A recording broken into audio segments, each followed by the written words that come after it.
Gagadde gye bayita Woodbine Banquet and Convention Center ngenesangibwa ku 30 Vice Regent Boulevard on M9W70A4 ejja kubetandika ku naku z'omwezi 17 ekomekereza naku z'omwezi 18 omwezi gw'olubereberye, that is January 2025. Ngoyagala okumanya ebisingawo kubira kafulumu kuzitegeka nannyini kampuni ya Extreme Music and Events Management omukyala Dorone Kajumba onasanga mu ggwanga lya Canada ku ssimu ze ez'omungalo zino bbiri wammanga zengenda okusoma. Esooka eri kasaalaba kye tuyita plus 16479290340 essimu esooka eri kasaalaba emu mukaaga nnya musanvu 9290340 eddako eri plus 14372599603 eddako butangikuddemu olulimi olufuluganda eri kasaalaba emu nnya 37259 mukaaga 03 ojja kuba omufuna mubeere nga mwogera ku nsonga ezo eza conference eyo yeeyo no conference ojja kuba omufuna. Alright, lozake kalango kendinawo olwaleero njala tugende butereevu ku video eyandeese.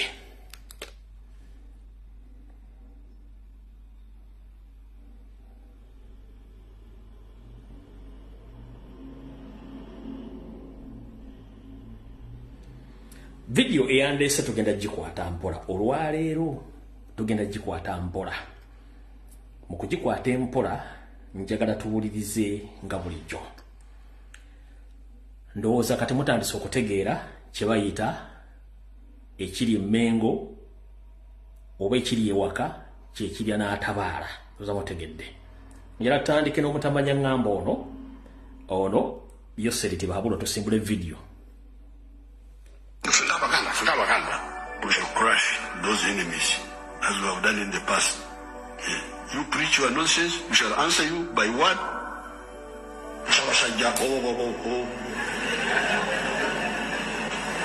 When you say this,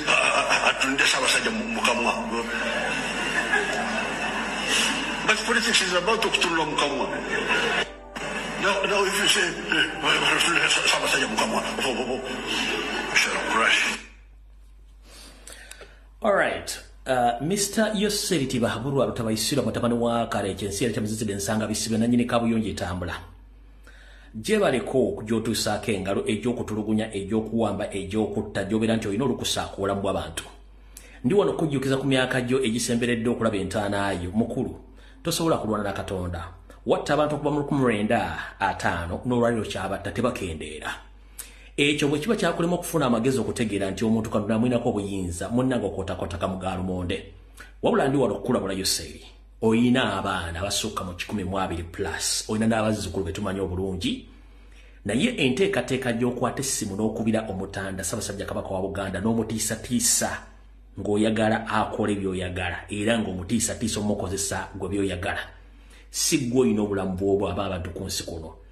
Nkulayirira nja kyogera kuno ku internet ate kiribeerako gezaako bugeza okwate ku mapeesa abiri ge nakulabula okuli Kyagulanyi ne Ssaabasajja Kabaka bakere ku makyanga g'osazeewo nti baveewo okuva ku muzzukulu omukulu n'abatannazaalibwa tujja kunoonya omu ku omu nabo tubasasule nga gwe bwagamba you'll crush Baganda. Omuganda ndowooza omwerabidde ekyo nkikubuulira nijja kyogera kulayo nkyogere nti kati operation yakunoonya abantu bokubanga tubamanyi okwesa abaana Janet batamanyi nga ffe tubamanyi nawe kennyini tumanyi abaana boolina ne mu nsi mwoli muwanga ngusiza Abaganda abasoga abanubbi bonna mu nsi gye bali buli omu amanyi abaana boozadde na buli kimu tukimanyi. Nkulayirira wano gwe kola ensobi okola enteekateeka zonna n'ojja kifuwa ng'okizza munda. Entaana gy'osima ng'otta Abaganda, entaana gy'osima ng'otta Abanyolo, entaana gy'osima ng'otta Abatoolo, entaana gy'osima ng'otta Abalugwala, otta Abasoga. Weekulira akabazi ku ggulu. Emyaka gyo gisemberedde entaana naye bano boolese emmabega bagenda balekera ki? Kale nkubuulira munnange Abaganda abasangawo ate era ogenda balekawo. Nga bwe wasangawo Uganda nga abaagisangawo bwe baagireka Uganda ewoomeringa mukyala buli stage awoomerako. Kati Yoseri nkumanyi Uganda ekuwoomera n'okusinga buwandiyagadde naye ate emyaka gikuubidde akatambaala.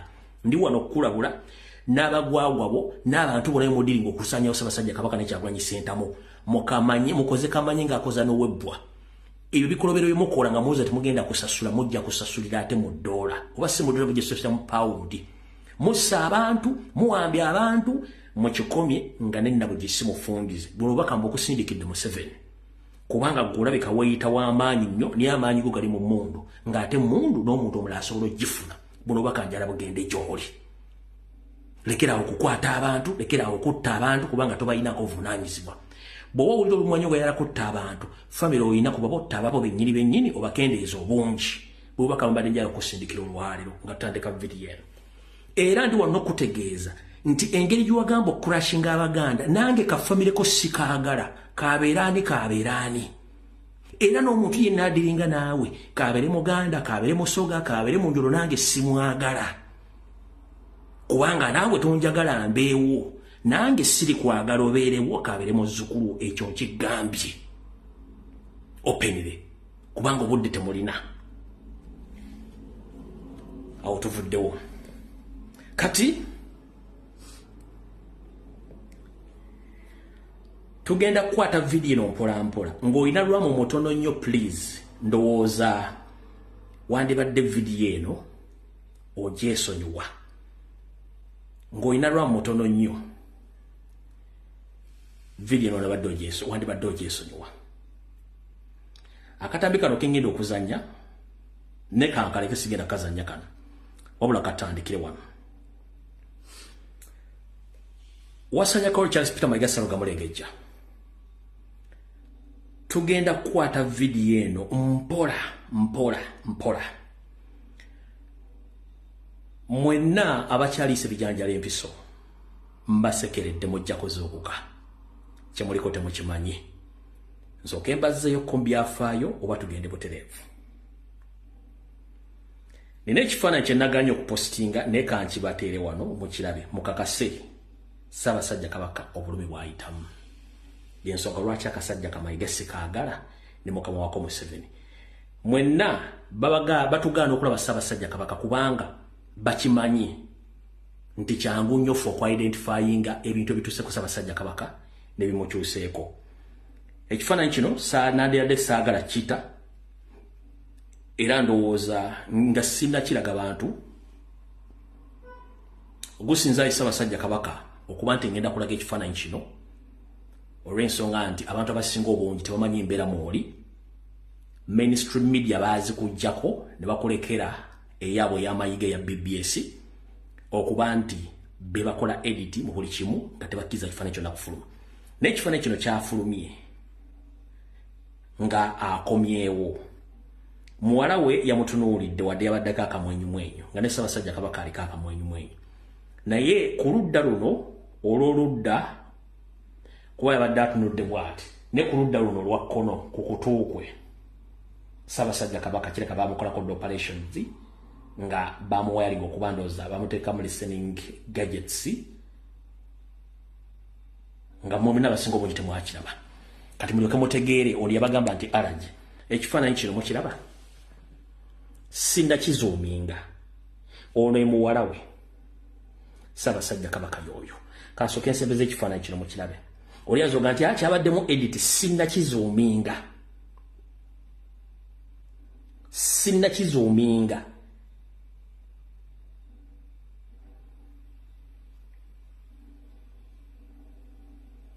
nkizuuminge ogiraba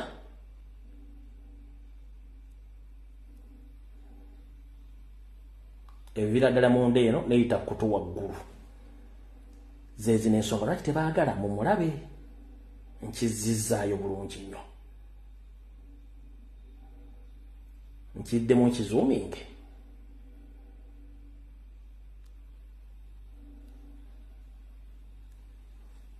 tubuza wasobola kyetegereza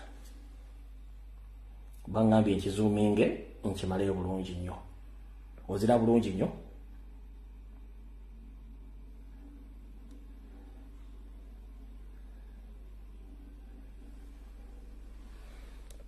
yensonga lwaki saagala Mayiga saagala n'abantu be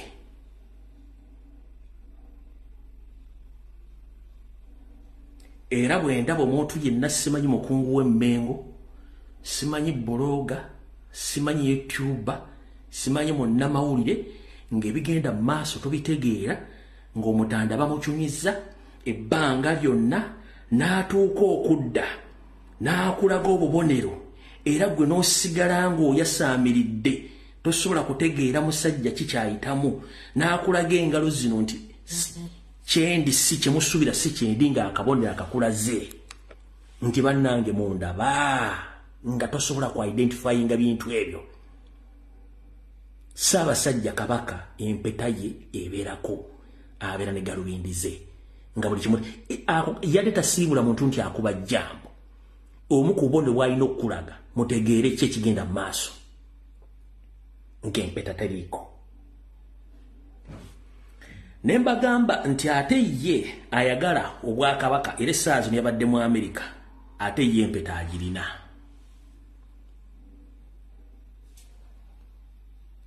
Ate ye empeta akola ki? Oyo yono apuuli. Ono y'apuuli. Omulaba bulungi nnyo, ye empeta agirina. Kangizuuminge mugirabe. Ndoza mugiraba bulungi nnyo. Apuuli y'agirina. Kitegedde bulungi nnyo. Kati katusimbule video.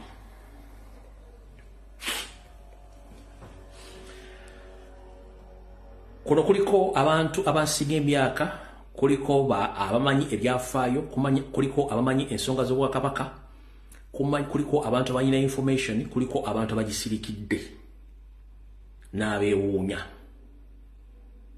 Video yaleero egenda kubeera nkambwe mukko. Abamasimu bwe sigatate munnenya. Lwaki egenda kubeera mu nkambwe mukko? Tusaasire nnyo Ssaabasajja Kabaka, kubanga olwaliro wenjogerera luno ayinza okuba nga amaze okutuuka mu lubirire olw'enkoni. Nkiddamu mwena Abaganda, Ssaabasajja Kabaka ayolekedde Masaka mu lubirire olw'enkoni. Nkiddamu wetwogerera essaawa zino ayinza okuba atuuse mu lubirire olw'enkoni. Lwe nabagambako nga yakadda. So abantu b'e Masaka, Abaganda mwenna abakola mu bitongole by'okwerinda, abakola ku cameras, abakola ludawa, mubeere sure nti musobola okufulumya information okutaasa Ssaabasajja Kabaka. Lwaki mbaga ebintu bino? Gwe omusajja omunyankole ali ku kamera, oba omulugwala ali ku kamera, oba omusoga ali ku kamera, kyonna kyonna ekibuga mwoli. Custodian wo akutte ploti ey'ettaka ne properties ye Ssaabasajja Kabaka. Without him, you own nothing in Uganda. So he is our custodian. We must make sure that he is safe wherever he is. So right now, I think he had arrived in Nkoni Masaka. Okusinzira ku information gyefunyeeko. So njagala bategeeza nti essaawa zino atuuse Nkoni. Ayinza okuba atuuse obanga atuuka ebutuusi e Masaka. Ndoza mutegedde bulungi nnyo. Kati njagala tuluveeko ntono. Abaga nti ayita omu amaga. Mwenna abadde Mmengo, kansoke mbazeeyo kemabega. Mujjukira Ssaabasajja Kabaka lwe yagenda mu ssaza ly'e Kayunga. Nti ye Ssaabasajja Kabaka baamugana ogenda e Kayunga nga Museveni akola ebikolobero, era abantu Abaganda ne Bannayuganda 40 battibwa. Omusango ogwo era gwavulugibwa tegwagenda mu maaso. Naye mu 2009 Mayiga ono yali Minister wa Cabinet ne Information era n'olukiiko. Njalo soko tegeeza banyabo ne bassebo mubadde tebamanyi ala mbategeeza olwaliro.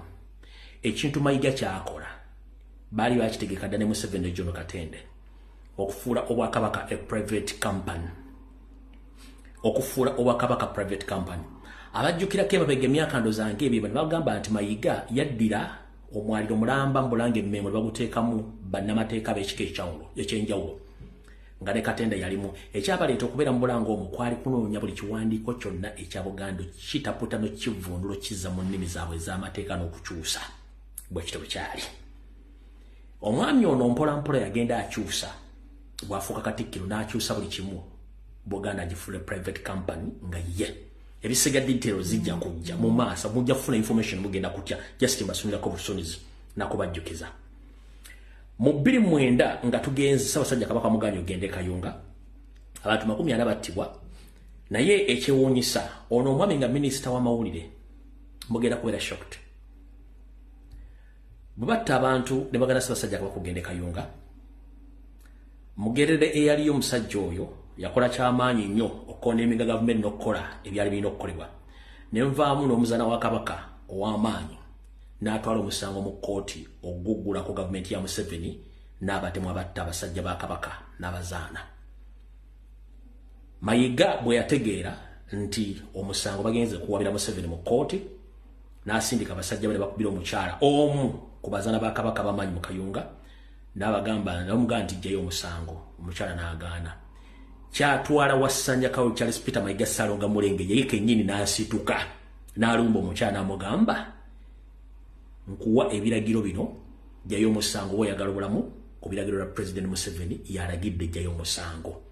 Era omusango omukyala yatiisibwatiisibwa na Mayiga yennyini yasituka physically n'afuusinga omukyala okujjayo omusango ogwo nga tannafuuka na Katikkiro.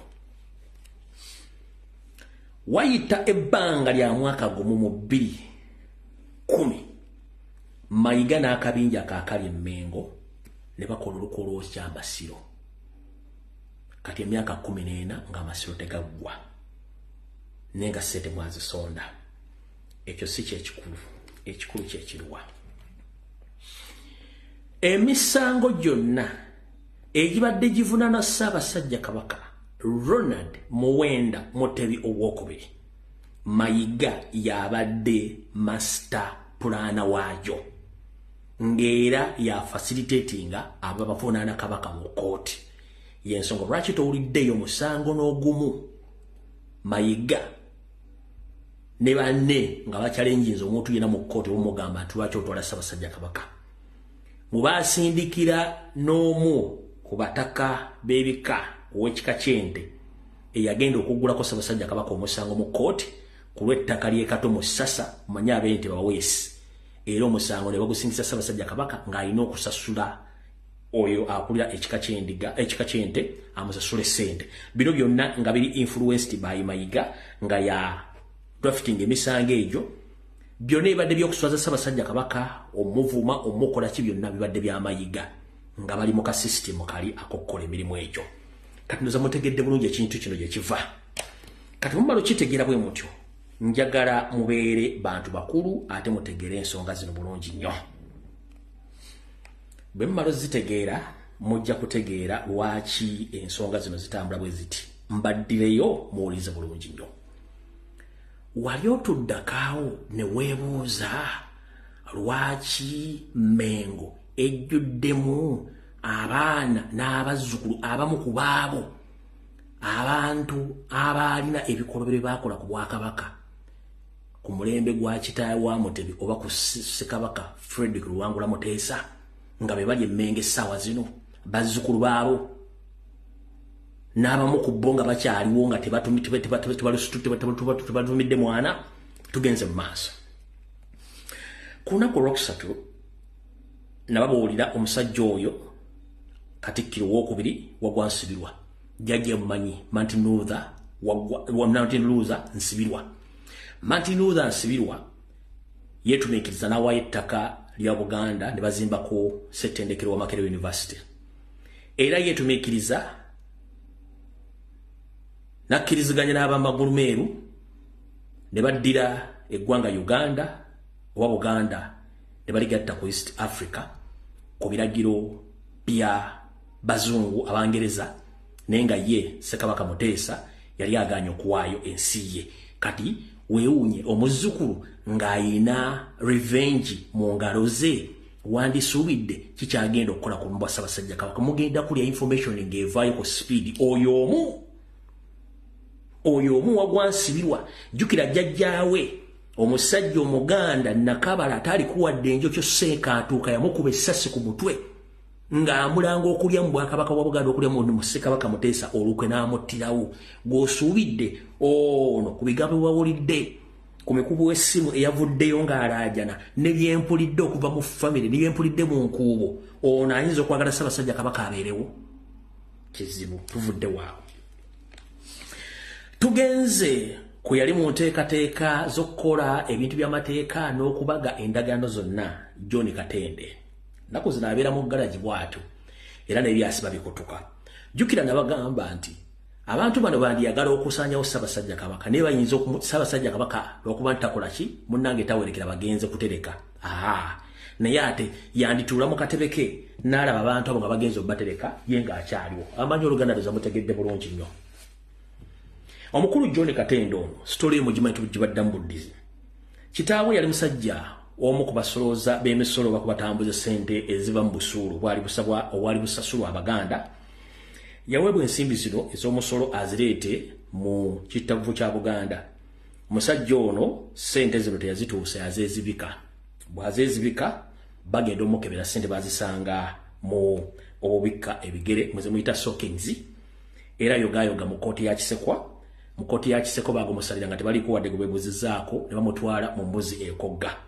Mu mbuzi ekogga eyo nno gye yafiira ono omutabani n'afuna akamaani oba akasajja ku mutima akamuviirako okugamba nti nja kukola buli kimu ekisoboka okukola revenge nga agikola mu Bwakabaka bwa Buganda oba obusaanyaawo n'okukola buli kimu kyenjagala. Bwe mwamulaba ng'ayimiridde kumbe yayinayo ebirowoozo by'okusaanya Buganda oyo omu ku bo wakubiri abadde akyali mu Buganda. Tugenze ku Joyce Nabbosa Ssebuggwawo. Njagala bategeeza nabo wa history ne gomuwuliddeko. Joyce Nabbosa Ssebuggwawo yali mukyala w'omugenzi Milton Opeto Saidi Chi oba Saidi Dish yali mukyala we. Ono oba omutima yagujja luddawa ogwacha Obuganda teri amanye. Omukyala ono yakolagana ne Obote n'agamba Obote nti tetusobola kukola bya bufuzi nga Buganda ekyali y'amaanyi ne Bungereza yizo twafuna kyeyagala. Tuwandikire Bungereza tugigambe nti ekole buli ekisoboka okusaanyaawo Ssaabasajja Ssekabaka Fred Rwangula Muteesa n'okusaanya Obwakabaka bo basobola okuba nti bafuna mu Buganda n'okuba nga Buganda babuteeka wansi. Era yatuula bulungi nnyo ne baawe omugenzi Obote ng'amaze okwewujja ekiwojjolo ne bawandiika ebbaluwa namutaayika ne bagiweereza e Bungereza. Ebbaluwa eyo newa Obote amaanyi n'ategeeza ne musajja munne Idi Amin Dada ne balumba olubiri ebyaddako mwabimanya. Ebyaddako bwe byavaawo awo era omukyalo ono y'omu yeetaba mu lukwe olwasaanyawo Ssekabaka Frederick Luwangula Muteesa e Bungereza. Era y'omu ku bawala ebijuujulu ebyera mu biseera ebyo ebyawo obutwa mwe mwali n'omuwala gwe bali bayita Ssekannyo. Era lipooti ya Scotland Yard ekitongole ekibegera mu Bungereza n'ebweru wa Bungereza ya Scotland Yard kyazo ne lipooti gye kirina amanya g'omukyalo oyo Joyce Nabbosa Ssebuggwawo mu lipooti mwegali. Be bantu basatu n'abala bangi nnyo. Gwe teweebuuza abantu bano baali balina bata Ssaabasajja Kabaka to the extent nti era be bali mu vulugu ono. Era bali mu vulugu ono. Awo tuvuddewo. Kambazeeyo Kembega. Mwenna bajjajjaffe abaaliwo ku biseera bya Ssekabaka Frederick Luwangula Muteesa. Ebyobufuzi nga bifuuse kafandalinga eddya ly'obukadde. Ngenda gamba nti mwakola ensobi gye mulina okunnyonnyola Abaganda abamu bwe mba mukyaliwo oba bazzukulu bammwe okujja okunnyonnyola ensonga eno etya. Njagala twawula ebintu bino bibiri wammanga. Mbajjukiza nti Buganda yasooka okwefuga. Uganda ne yukaeddako enkeera. Buganda yalina buli kitongole kyonna n'ensimbi ezeetaagisa kubanga era oluyimba lw'eggwanga ekitiibwa kya Buganda bendewera ne poliisi tebikina amakomera buli kimu lyeyo ekirina. Olw'omutima omulungi n'ensalo efuuka eggwanga. Naye abaakola ensobi eno simanyi munaaginnyonnyola mutya. Abaaliwo mu biseera mujja kunnyonnyola abantu. Kano kaali kagendere n'okunyooma nga mayiga wano wagenda okuva ekinyusi kya video. Wano wali akagendere ng'omukadde akogga n'okumanyira n'okunyooma kwekuluwa. Ssekabaka Frederick Luwangula Muteesa yali kabaka wa Buganda. Kabaka abeerawo lubeerera mpaka Katonda lwamujjulula oba lwakisa omukono ne basikiza omwana we gw'aba asiimye nti ono ye musika. Nkiddamu omuntu bw'abeera kabaka abeera mufuzi wa lubeerera mpaka nga Katonda asimina amujjulula. Era bw'aba amujjuludde banga akisiza omukono mu ngabo, wabeerawo omulangira alindirire Namulondo ne bw'ataba mwana we ng'asobola okuva mu lulyo olulala olufuzi, wabeera waawo. Naye wane wali ekibuuzo, baani abaaliwo abassa ekitiibwa kya Sir Edward Muteesa omukkirizisa afuuke pulezidenti wa Uganda nga pulezidenti bamukubako akalu ng'era basobola omukunkumula omukono mu kibya n'okumuwamba?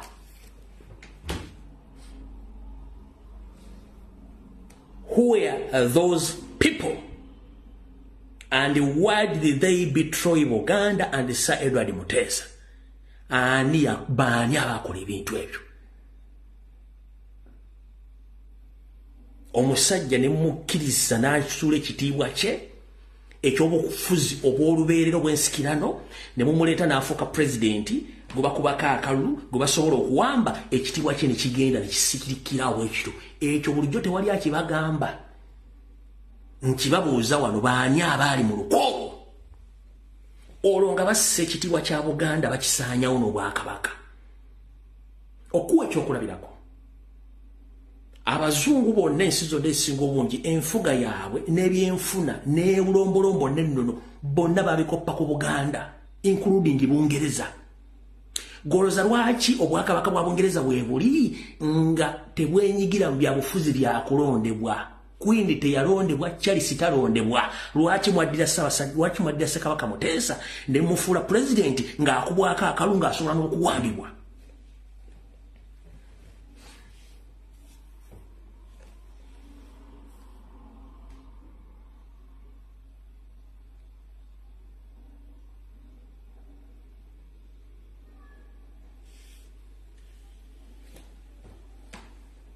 Mwetaaga okunnyonnyola Abaganda ne Uganda ani yakola ensobi eyo okuddira Obuganda obiteeka mu bigere by'Abazungu ne mujja Sir Edward Muteesa ku kitiibwa kye ekyobukulembeze obw'olubeerero bw'ennono ne mussa ne mufuula pulezidenti nga pulezidenti awambibwa oba akubwako akalulu. Kiki ekyaddirira mu luvannyuma lw'emyaka myezi mitono nnyo?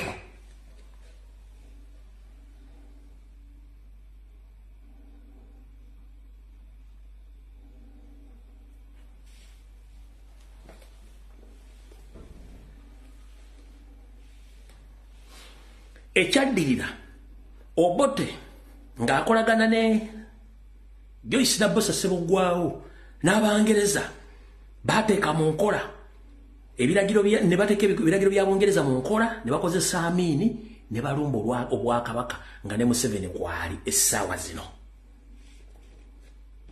Agamba nti afutubadde ku Uganda. Mu 1993 Ssaabasajja Kabaka amutikkire Nabbingo, Museveni yagamba bw'ati,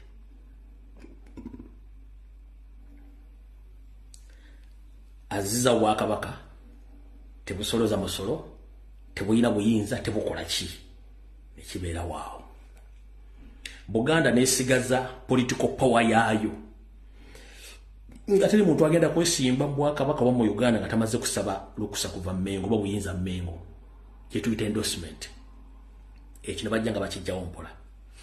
Era kati kyalina bargaining power mu kintu kyonna under Mayiga. Kati wenjagala mutegeerere waawana. Mu 1994 Museveni addiza Ssaabasajja Kabaka olubiri lw'Emmengo. Ku mukolo ogwo Yoseri yagamba nti yali nsobi Obote okulumba Obwakabaka bwa Uganda oba okulumba olubiri lwa Muteesa Emmengo. Ye nga Museveni yagamba nze singa nalinze nandibadde nkozesa Abaganda bennyini okusaanyawo Buganda. Kati musajja wa Kabaka ali mu diaspora ayambadde eminagiro oweereza mu Ssaabasajja Kabaka, ali mu America, ali Canada, ali Bungereza, ali mu Europe, ali luddawa. Kikyolondo okuva mu kino? Kubanze nkujjira ebiwo n'enkuleeta n'ebyayiwo. Kikyolondo okuva mu kino? Museveni yagamba ngenda kukozesa Abaganda bennyini okusuula Buganda. Kati ffe twalowooza nti buli ayina erinnya egganda era asobola okugera n'okukokya era asobola n'okugamba nti ndi mutabani wa gundi ndi muzzukulu wa gundi n'akomawo ndi Muganda. Abantu abasinga bonna bakulize nga bombozi. Abaganda bali Mmengo bonna bakuzire nga bombozi. Yensonga lwaki bakola omulimu gwa Museveni nga bakozesa government machinery.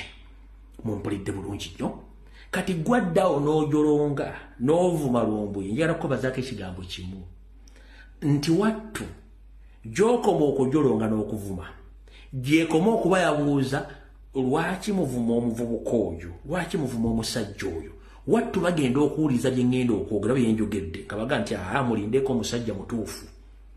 Bye bagamba nti omusajja mutuufu tebaddamu kwogera basirika busirisi okuggyako okutandika okwesooza n'okuluma emba gy'obeera nti baluma magalo kubanga abakitegedde ndi omusajja mutuufu.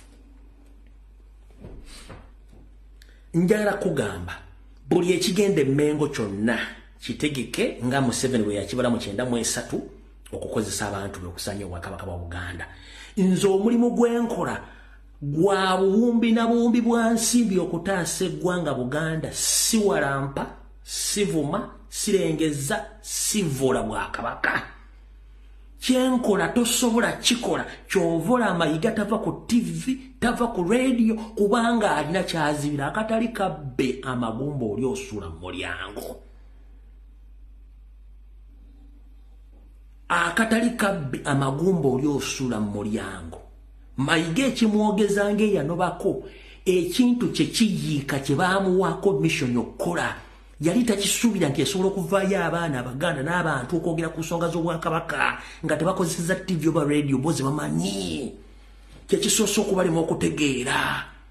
Nze kyovula sigenda ganti ngenda olutalo lwange wakati wa Museveni na Mayiga abantu aba mpozi n'abakolera Museveni abasigadde mwenna oba ompe mudde oba onvumye oba okosirina lutalo naawe kubanga ndi musajja Muganda azaalibwa era nazzukuzibwa n'ayalulirwa mu bigambo ebinene ebiringa emizindalo egiwakola ki egya disco. Kati ago tegaba mawulire okitegedde bulungi nnyo. Kati awo mwina kye mutategeera kyekiruwa.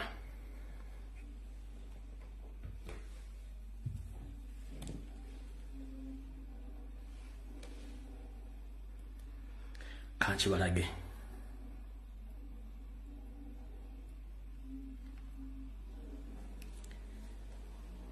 Omwami ono mu katambi ke mwalabyeko ke nabazanyidde ng'agamba nti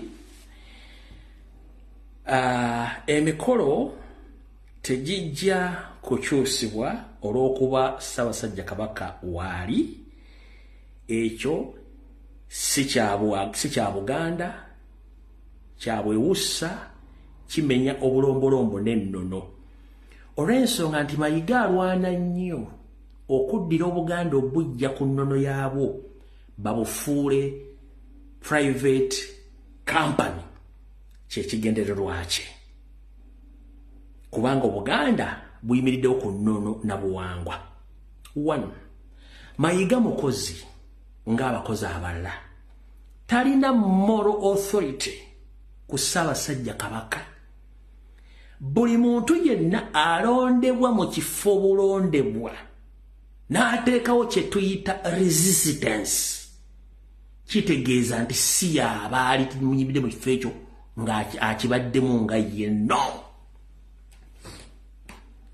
Buli muntu yenna ali mu kifo mwalondebwa obulondebwa bwe bamugamba nti vaamu n'akulaga nti alemeddemu w'amaanyi ansi ojja gifuna mu bwongo bw'ompola ng'omaze okuzuuka nga teweewunzise otegeere ani ali emabega we. Era mubamanyi bulungi nnyo nga ne Mayiga mwali kuliko Demapuuga, kuliko Joyce Bagabe Mmanga, kuliko Abedi Bwanika.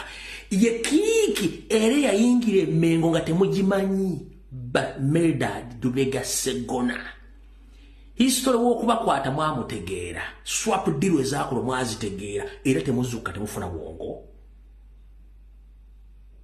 Omwami ono ekikolwa kye yakoze okugamba nti Kabaka ne bw'aba akomye mu kkooti gusobola kukyuka. Olwo addira ennono yaffe bagisaanyaawo bajingize mu ddiini ebenga tekyalina mugaso era nga bajja kuva bagambe nti mu Buganda okwabya olumbe kizizi kya muzizo okusamira kya muzizo ekyo bagenda kigamba very soon kubanga kyekiddako anda Mayiga kubanga balina mission eyo amatikira gaba gannono era gabera mu lubiri Mmengo kubako kutikirwako Ssaabasajja Kabaka n'okumukongojja era ennono ezikolebwa zonna za Buganda gwe n'oŋŋamba nti nnyini mukolo yakomera nga tajja kubeerako kubanga mulina mission emusirikiza ngo obudde bukyali n'ogamba kati ndokamba tegeeze Church of Uganda Museveni yagitwala dda over tekyali ku nnono za Church of Uganda eri kontrolibwa by Museveni waggulu yateekayo ono musajja we Kazimba Mugalu ne bajja goloza lwaki bajjawo Kiteruwalira nga nina mugisimu fungiza musajja wattu baali bagenda na mutta Kiteruwalira kunayinza okuba kwali ajja bagamu eri box oba sirole nti nina kye nawona enyimba zigenda okuyimbibwa mugenda ziwulira njagala mulizo mugenda kuwulira ennyimba bagenda kuwana kati mugenda tandika okulya nga buli speech yonna ekolebwa bawaana Mayiga baminisita be n'abasajja bakola emirimu Buganda the main key point ezigenda okuba zoogerwa ku mikolo gyonna kuwaana Mayiga kuwaana baminisita b'e Mmengo na kuwaana basajja ba Kabaka abo abakola Mmengo kati kansoke nziremu aka video kali then mbazanyire ka video kano kansoke mbazanyire kano nkabadde muddize Omulabirizi w'Ennamirembe yafulumiza n'enteekateeka bamaze okwetegeka essaala zitegekeddwa abayimbi beetegese omulabirizi w'Ennamirembe yamaze dde okukola enteekateeka essaala zitegekeddwa essaala zitegekeddwa zavudde mu ggulu ewa Katonda nga zanjawulo ku ssaala ezibadde zisaba buli lunaku mu ggwanga Uganda nga n'azisaba ali special akabuuza kwaya entuufu ebadde erina okuyimba Ennamirembe kwaya ya Namirembe baagigoba dda ne baleeta abasajja bababaaka bano abeeyita Abaganda bagenda okuyimba ennyimba eziwaana Mayiga bali muri rehearsals kwaya entuufu ya Namirembe yagobwa dda ekyo nakyo bw'olina Omuganda nga badde aweereza Mmengo aweereza mu kkanisa ya Uganda Namirembe agenda kukubolera kwaya eriwo nkyamu nkubuuzizza essaala z'ogamba tesobola kukyuka waliwo special players ezavudde mu ggulu specifically nga zaalwa olunaku kwaya egenda okuyimba yeri special kuba nagikonfaminze okitegeera bulungi nnyo tugende mu maaso Katoyinza gamba mu nnaku zino entono bwezi ate atujjuludde tugenze mu lubiri kuba Kabaka akomyewo Kabaka ye muyima w'olutikko y'Ennamirembe oba Dickson akimanyi mbu mu nnaku entono ennyo Kabaka tasobola kukyusiza mukolo newankubadde akomyewo mbugudde mu lubiri nkujjukiza omukolo gwa Ssaabasajja Kabaka si gugwo nga Mayiga ekyo tukifundikidde mujjukira we nabagamba nti omusajja ono abambo baamukwata Jake era kaali kamanyiiro baamugamba nti eno ennyama gye tuli mu kuteekateeka wano ya Kabaka agenda gigabula basajja be n'ababuuza Kabaka yaani kati bwe muli omusajja ono ng'ayogera ebigambo by'okuvula Ssaabasajja Kabaka kuva dda ye tamanyi Kabaka yaani ng'akamafula eginzeeyo ng'alina missoni oyina muganda omumbu wakola mu Bwakabaka oyina mu ttaka oyina ali mubuuze ekigambo kyenjogedde Mugerumbu ye kyeyayogedde nti Mayiga baamukwata embirigo oluvannyuma lw'okubuuza abambuwa mbu Kabaka yaani kati bw'owulya ebigambo bino ng'ayogera kinambu kasimba amannyo nga magujjejja ebyayi mu ssubi gw'olowooza kikyaba ategeeza kubanga ye aliwo kulengeza ebigambo by'enkozesa bya Luganda olukusifu olwambaze kuba nabagamba nze sisaasaanya ntungo wano ku pulogulaamu yange atamanyi Luganda ebigambo byenjogedde bya Luganda olwambaze era olutanvunaanibwako kubanga olulimi Oluganda lugagga nnyo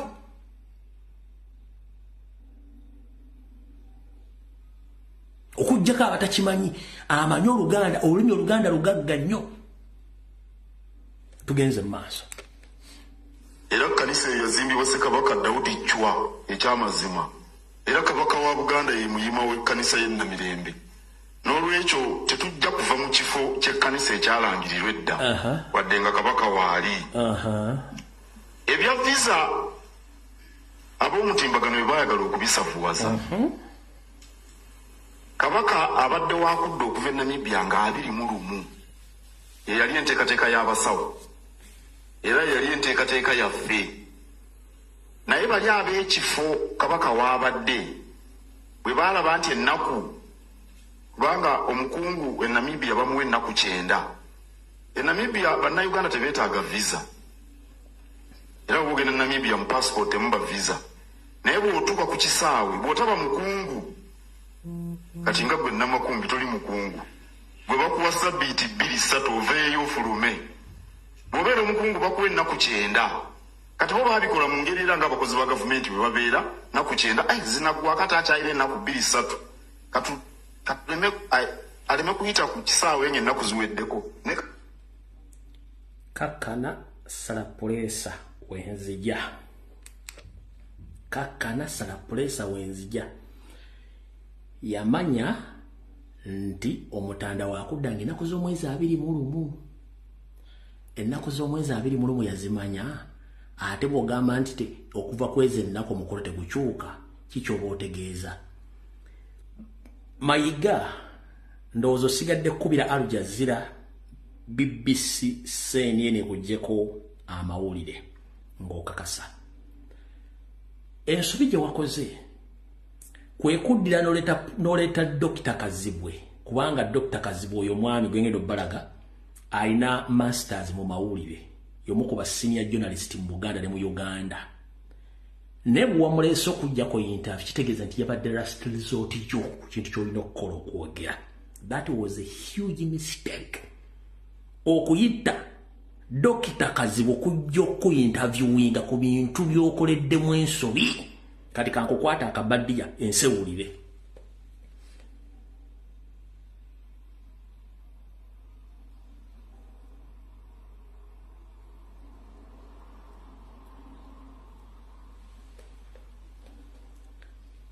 Njagala muwulirize vidiyo eno kigambo ku kigambo njibannyonnyole mugenda tegeera. Before nga sinnagita njagala nsooke mbawe olujjuliro lwa vidiyo eno nga sinnagita lwe luluwa. Olujjuliro mulumanyi kati buli omu muwadde akabego yebegereko ku byengenda okwogera ne byagenda okuwulira.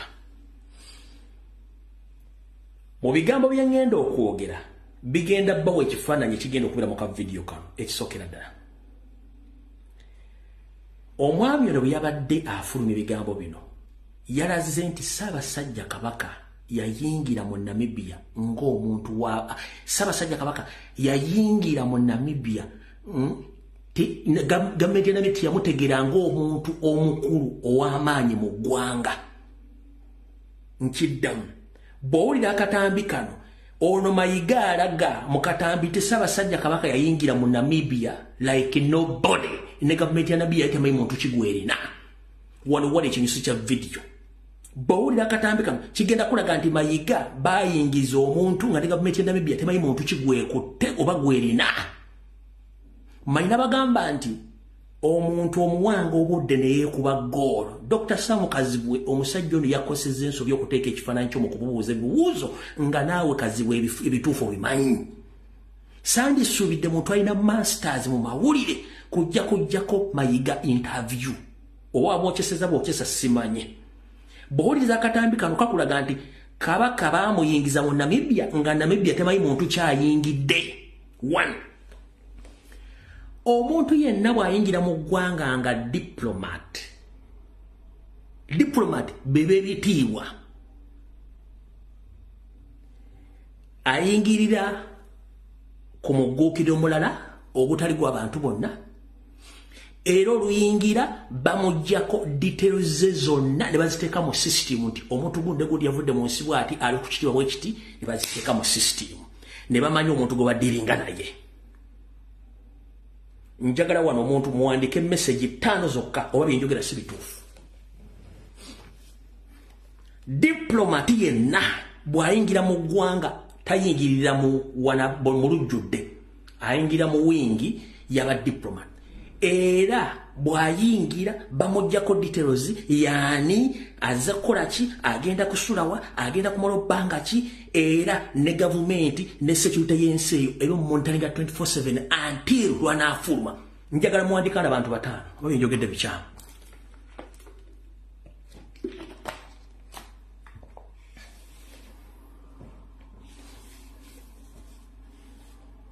Nze nkwata mu video na bigambo byo. Dr. Kazimwendoza yakokyesezza nga totegeera. Ekigambo kye bayita diplomat nga tokimanyi. Naye wayingiza kabaka nga nobody mu Namibia. Kitegeeza nti mwamuyingiza nga muyina intention mwagala omusajja afe, then after Namibia eruweemu nga yali tetegedde muntu ki gwegenda kutereka. Mazobba wa kabego ka olujjuliro luno buli omu weewulirireko. Jetuyiteeyo abantu webeebuuliza kabaka owa Buganda gavumenti ya Namibia etuuka etya okugaana okumwongerayo yadde olunaku lumu bw'aba asazeewo okusigala Uliraawo nekirerikiriza bangi. Ekyamazima ekyo nakyo era bano abatamanya ngamba bye bakiwaawaza. Bw'ogenda Namibia ng'oli munnauganda teweetaaga visa. Ogenda bugenzi oyingira. Kati bw'oba ne passport eya bulijjo bakuwandooza sabbiiti 2 bwekityo. Bw'oba ne passport ey'ekikungu gye bayita diplomatic passport bakuwa ennaku 9 myezi 3. Kati olwokuba kabaka alina passport ya kikungu yayitawo wali ku kisaba bateekamu ennaku 9. Mbagambye nti ensi etambulira nnyo ku mateeka. Kakati bo bana abala bwe yayitawo ku kisaawe bateekamu buteesi ennaku 9. Akomuka kutte bulungi. Bwe yayitawo ku kisaawe bateekamu buteesi ennaku 9. Bwe yayitawo ku kisaawe mu kooti ng'ebigambo bino bulungi.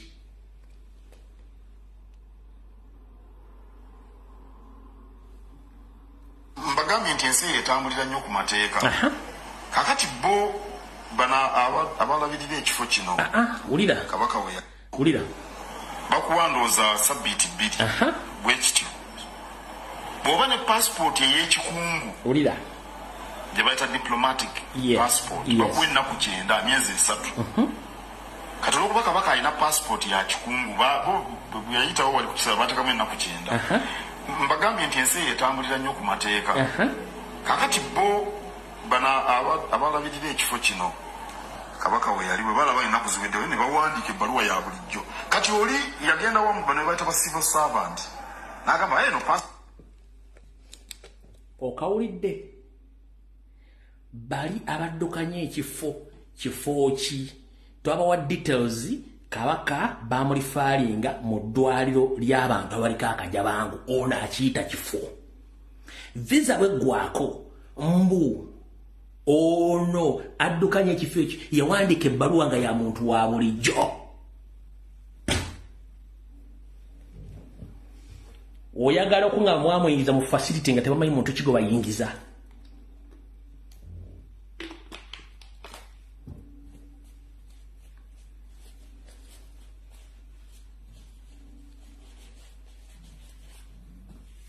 Nkaddemu mukategere bigambo bye video ze interview ye gyenkwatamu wano wakulu nnyo muwulire bulungi nnyo wano wakulu nnyo wewali ekinyusi wulira ennaku 9. Mbagambye nti ensi etambulira nnyo ku mateeka. Kakati bo bana abalabirira ekifo kino kabaka we yali bwe balaba ennaku ziweddewo ne bawandiika ebbaluwa ya bulijjo. Kati oli yagenda wamu bano bayita ba civil servant n'agamba eno passport ya 19 ziweddeko yesu yateeka mu byabufuzi. Yawandiika buwandiisa amateeka gaabwe kyegagamba. Muzungu kyayita ekirutini ekya bulijjo. Sirowooza nti oyo yawandiika oba ne kabaka yali amumanyi. Simanyi ayinza okuba yali amumanyi naye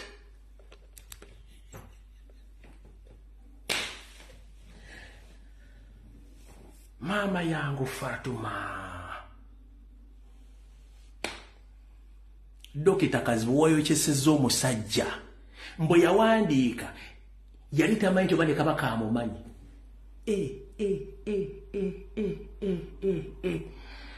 Abanaakuba amasimu n'abagaayi bwe mutakuba amasimu temunnenya. Maama yangu Fatuma Mayiga otwala obudde ne weewuliza ebigambo by'oyogedde ku TV, ku radio, ku interview oba nedda? Maama yangu Fatuma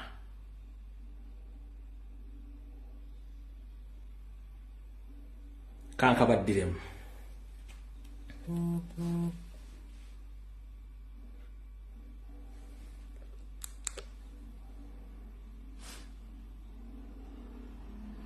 Kano bwenkazanya omulundi okusiddamu okukazanya ngenda kata kagende naye njagala buli kimu kiteeke mu bwongo. Passport ya kikungu yayitawo wali kusaba batakamu ennaku 9. Yes.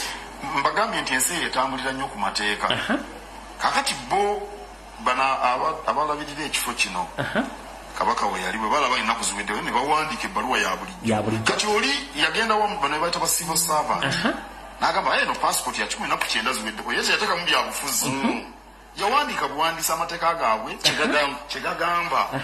Muzungu kyayita ekirutin. Ekya bulijjo sirowooza nti oyo yawandiika oba ne Kabaka yali amumanyi. Simanya ayinza okuba yali amumanyi. Naye yawandiika kya bulijjo. Kaakati ffe twabagamba bali abaali. Kati bwe babanga abaali basaba visa again bali bamanyi muntu ki gwe balina ng'ogambye nti yayingiranga diplomat.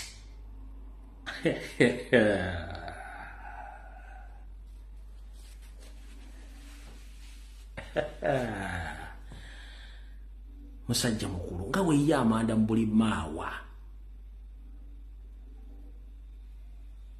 Eyawandiika ebbaluwa nga tamanyi Kabaka gwawandiikira bbaluwa.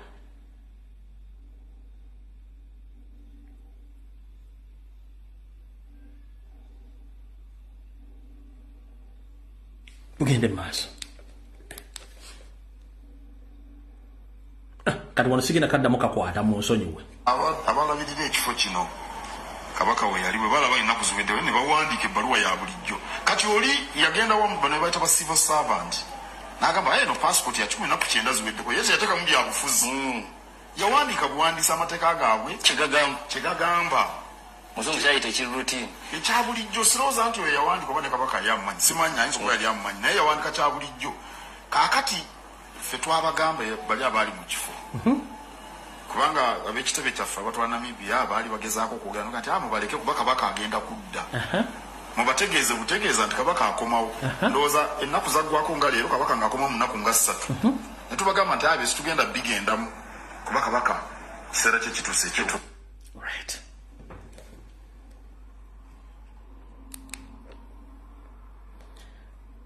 When you are addressing people, make sure that you are more clever than the people you are addressing. Yosseriti Bahabulwa Rutabayisirwa, the son of Ukarechezi, said that he didn't know that Kabaka was in Namibia. Yagamba nebya Kabaka tayimanyi ali mu Namibia. Kati goyogera embassy ya Uganda mu Namibia ne South Africa. Nti mwali mu contact how and where. Mutu itabasiri mutule bakamatu. Mukama Museveni yagamba yetamaite mti Kabaka ali mu Namibia tabimanyirako. Yeke nyini abaliko muwandiike wano njagala message 3. Zokka zimmala. Museveni yagamba atya.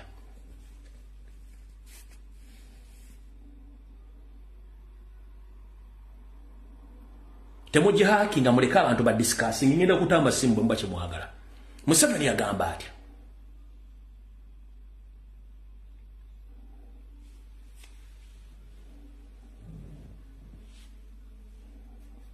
Yabyegana.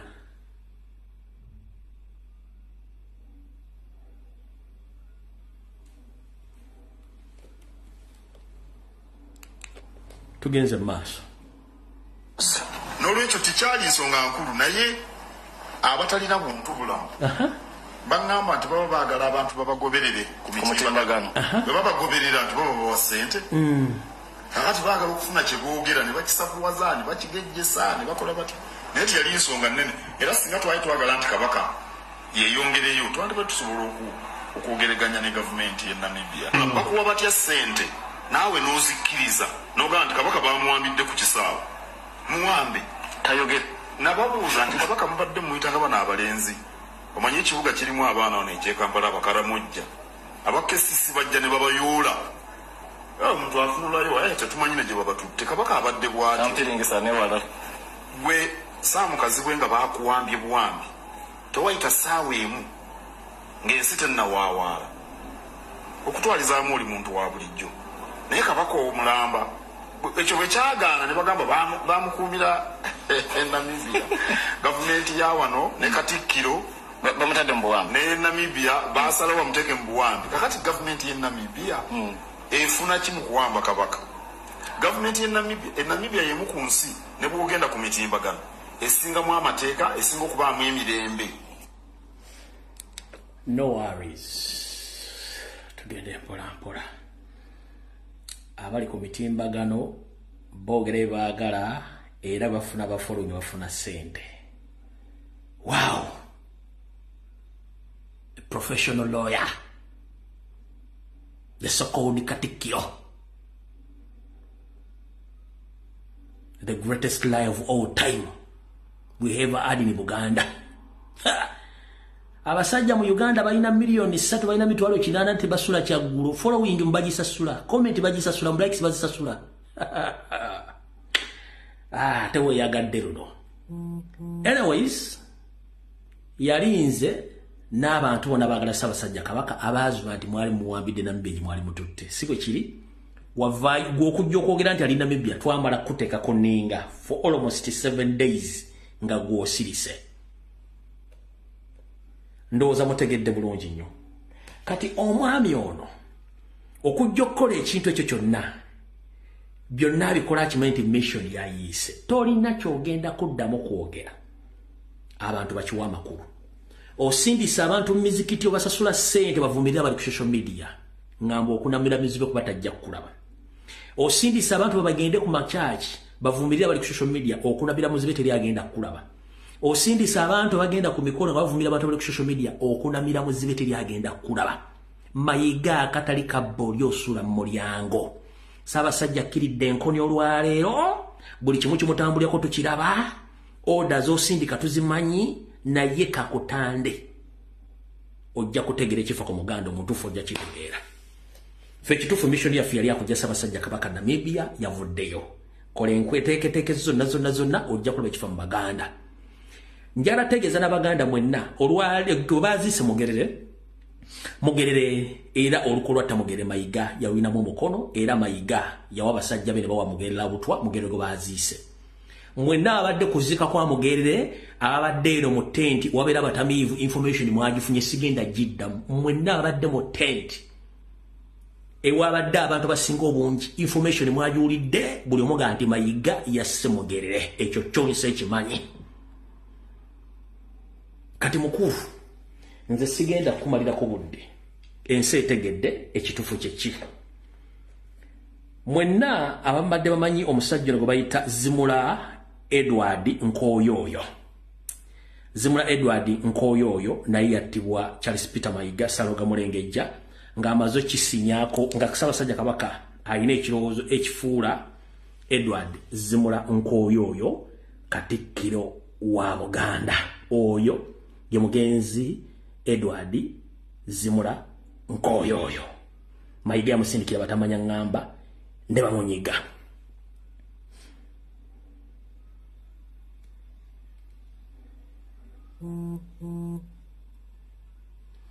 Ye wano ng'akyali muvubuka muto mu kasaaka ako okala bulungi nnyo mu kasaaka ako Mayiga yamunyiga ne basse bangi olw'okukuuma ekifo ekyo. Famire y'omwami ono kweri ku live kuno ono Mayiga yamunyiga. Ayogera omwami agamaga n'abagabi bwe sibatera masimu temunnenya.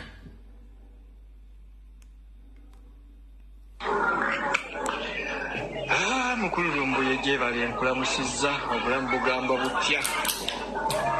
Nsinzidde wano Zambia era nga ndi Munnayuganda Sibuka Kyaggwe. Weerezza omwami oyo bamwita Kizimula Edward Nkoyo mugenzi kati yali yaddirira yali Katikkiro ewa Mugema ya Katikkiro ewa Mande Kabembe mu kika ky'Enkima. Omwami oyo yali nnyo ku lusegere lwa Mugema jjajja w'Enkima. Ye yali agenda okuba Katikkiro addako. Oyo amaze mumuteekateeka ng'era Mugema amuyingizza Emmengo. Era kaba ng'asiikanye Kabaka enfunda eziwera. Naye Mayiga olwamanya ku nsonga eyo, omwami oyo baamutta bussi mu maka ge Namuŋŋoona. Omwami oyo baakeera mukyala we ng'agenze okuziika, mukyala we yakeera yali afiiriddwa, omwami n'atagenda kuziika oyo, be bajja ne bamutugira mu nnyumba kumakya. Mukyala we agenda okudda okuziika, yabeerayo yalwayo okudda ng'omwami baamutuze ali mu nnyumba. Era oba okiwakanamu ng'oyagala okufuna obukakafu, funa omuntu yenna gw'omanyi we ali mu Namuŋŋoona kwe bakanikira Benzi okuva ku Muvule. Obuuze ku mwami oyo bajja kubuulira empagi yafaamu, baatugira mutuzi mu nnyumba. Musajja mugagga nnyo, alina amaka ge gali Namuŋŋoona era baamuttira mu maka ge kuba abaana baali ku ssomero mu mwaka gwa 2020. Abaana yali yabatwala nga bali mu Amerika basoma kwa wano Uganda y'oloko dawuni. Omwami oyo ne bamutta. Ye Kizimula Edward Nkoyo oyo. Ye yali agenda oba Katikkiro addako nga bakoze enteekateeka ne Mugema amuyingizza Emmengo. Era omwami oyo yalaba Kabaka enfunda eziwera. Naye baamutuga ne bamuttira mu nnyumba ye mu maka ge ku makya mu 2020 omwezi gwali gwa Novemba. Naye ng'olukwe lwonna Katikkiro Mayiga ye yali emabega waabyo byonna ne bamafiya be. Omwami ono yali mukwano nnyo gwa Mpuuga, naye ne mu kufaako wadde kuziika Mpuuga teyalabikako.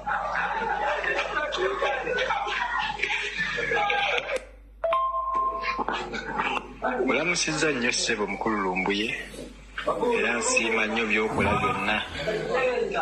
Weebale mukumanya byakutuusizzaako okutuzibula amaaso n'okutuwa essuubi. Nina ensonga gye njagala okunnyonnyola ku mukulu Mayiga oyo, effujjo lyakoze n'abantu basse mu kakundi ke. Omusajja gwe nkuweerezza oyo mu kifaananyi waggulu bamuyita Kizimula Edward Nkoyo oyo. Omusajja oyo yali mutuuze w'e Namuŋŋoona era Namuŋŋoona wonna bamumanyi, ne woyogera bwogeza erinnya lya Kizimula bamumanyi. Yali yeesimbyeko ku bwa kansala ero sifiri. Musajja mugagga nnyo era otuuka e Namuŋŋoona we bakanikira Benzi otunga ennyumba gye baaseresa amayinja ge maka ge. Era alinawo bizinesi ez'enjawulo, alinawo ennyumba z'abapangisa, alinawo lodges, alinawo ebbaala, alinawo ne supermarket e Namuŋŋoona awo n'essomero. Kati omusajja oyo yali Katikkiro w'ekika ky'Enkima era ng'atuula wa Mande Kabembe. Obudde tulina butono. Abaddeko Emmengo abadduka n'abeekweka abasinga obungi obujulizi mu bulina. Abambowa abattibwa oda za Mayiga mbamanyi, basajja ba Kabaka b'amasaza abattibwa okuli ne Agnes Nambirige ow'Ekyaddonde yanyigibwa obutwa balyoke bazimbewo za arcade jjajjaffe Omuliga Luwemwa naye yanyigibwa n'abantu bangi nnyo Mayiga ng'omuntu abantu batadde mu makomera bayitirivu ng'alwanirira entebe oyo gisigalamu buli amuwakanya gwanyiga gwasiba abantu bonna bali Mmengo bantu bakyamu ebigwe mudde siryange nsembo wadde lugero na buli kimu bitegedde bulungi nnyo ati mutegedde omuntu gwe tuddiringa naye bulungi nnyo era agenda okuddamu okwebuuza nze saagala ombuuze mbanjulira omuntu gwe mbadde mmanyi emivuyo gy'akola na buli kimu okubeera waawo uza mutegedde bulungi nnyo no voice no problem watiriko voice bagikwata mbagisikayo njira bawano baagala gisikayo bagikwata mbagala jijjayo naye no problem ataina voice damo o refreshing essimu yo then yokomewo ne voice kweri uza mutegedde bulungi nnyo so tuina dictate Mmengo eyawamba Bwakabaka ayagala okukola buli kimu ekyetaagisa ebiramu mujja mujja biwulira kati ndowooza olwokuba nti obudde tulina butono ate nga ebyokubya information tulina nyingi kati kanswitchinge mu eddakiika 20 zokka tuswitchinge tugende ku general information musabire nnyo Ssaabasajja Kabaka Mukama amukingirize eyo Mmengo gye mubadde temumanyi fe tugibalaga buli kimu tukibategeezezza katuswitchinge tugende ku general information. General information mwategedde amawulire agavudde Dubai tebayagadde nnyo gasaasaanya ebyuma bya Zara ebyazze mu ggwanga lya Dubai ebyuma ebyo babage nti byatumibwa Jeje Odong naye ebyuma ebyo byali bya Odrick Rwabogo mukoddomi wa Yoseti Bahabulwa Lutabaisiro mutabani wa Karekezi amukalakatira muwala we oba akalakata muwala wa Samu kuteesa Odrick Rwabogo yenna nnyini byuma ebyo mwabiwulira bulungi nnyo lwakuba nti vidiyo eno baagijjayo kangi bazannyire mu ddakiika ntono nnyo tutandise. Uganda's Foreign Affairs Minister General J.J. Odongo is in hot soup after reports allegedly put in the deal that turned the Ugandan consulate in Dubai into a covert casino operation. The controversy began when General J.J. Odongo contacted Uganda's ambassador to Russia, Moses Kizige, regarding a consignment labeled as chairs. However, this cover-up concealed the true nature of the shipment, which were gambling machines. The consignment, airlifted from Demodovo Airport in Russia, arrived at Dubai International Airport, where Uganda's Consulate General in Dubai, Henry Mayiga, allegedly sought UAE government clearance for the shipment. Sources reveal that Mayiga was fully aware that the consignment contained gambling machines and not chairs. Upon arrival, the gambling machines were reportedly housed on the second floor of the consulate, and a casino was clandestinely established. This operation is a direct violation of the UAE law, where gambling is illegal and contravenes Article 41 of the Vienna Convention on Diplomatic Relations, which prohibits the use of embassy premises for purposes other than the mission. Upon learning of the situation, Permanent Secretary of the Ministry of Foreign Affairs, Vincent Bajire, visited the consulate but was denied access to the second floor, allegedly due to unavailable keys. Following this, Bajire reported the incident to President Yoweri Museveni. And incensed, President Yoweri Museveni instructed Uganda's military attaché in the UAE to investigate. The attaché was directed to confirm whether the consignment contained chairs or gambling equipment, and if it was a casino, to report to Dubai police and ensure the culprits were arrested. The military attaché discovered the casino in an operation, but chose not to report to Dubai police as instructed. Instead, he briefed the director of the External Security Organization, Joseph Otwait, who, along with some spies, traveled to Dubai to verify the situation. Attempts to reach General J.J. Odong for comments were unsuccessful. As President Yoweri Museveni continues his crackdown on corruption, the nation watches closely to see how he will address this unfolding scandal. Tusimbudde. Ndi wano bategeeza nabagamba oba mwaka gumu n'ekitundu bwe ne bagamba nti ekitebe kya Uganda mu Dubai oba mu UAE oba Abu Dhabi whatever it is. Mu kusooka nabagamba bali bagifudde bed space naye nga ne information alwo nti bali bagifudde na dancing hall. Bali bagenze ebiga ebyange mbyambaza. Bali bagifudde bed space somehow ngiringa dancing hall. Eyo embassy oba consulate kati bagifudde kizanyiro kya Zara nenga nanyini business eno Odrick Rwabogo nabagamba kawo mentality obwongo bwente abantu bano bayina degree bayina zi masters naye balowoleza wano. The international laws ezifuga embassies oba diplomatic laws tokkirizibwa ate embassy gifuula kasino. Kati embassy ya Uganda mu Abu Dhabi bagifudde kasino. Kati abasajja bongo balowoleza wano nga amateeka agamanyi ninalooza nti agenda kuzanya bazanye Uganda nti amateeka bagenda gabuuka. Kati embassy ya Uganda Abu Dhabi consulate Lwabogo Jeje Odongo bagifuula kasino. Ndio kumandoza ebide kudde mujja biwulira. Kati nno kye tuliko. Nembo agenda okulwanyisa corruption ye Museveni. Kati okusokera ddala njala okutwala omukisa guno okwebaza mwenna aba enyigira mu kwekalakaasa wadde baganda baffe bakwate bamba kyali makomera naye njagala otwala omukisa guno otegeeza buli munnayuganda yonna gy'oli. Eggwanga Uganda lyaffe ffenna bannayuganda. Oba ova mu Mamboka, oba ova mu Bukiikaddyo, oba ova mu Maserengeta, oba ova mu Buganda lyaffe. Ensimbi eziddukanya eggwanga eryo zizo zange na za buli muntu yenna kuba ffe tuwa omusolo. Si bwe kiri? Sente ezo bazikozesa obubi ffe tufiirwa nga bazeyambisa batamanya ngamba kye tuyita corruption. Era wotaba ddagala mu malwaliro tekyawula wa NRM wa FDC wa NOP ffenna kitu affectinga. Buli sente z'eggwanga bwe ziteekwa mu bintu ebitali bituufu eggwanga liziŋŋama.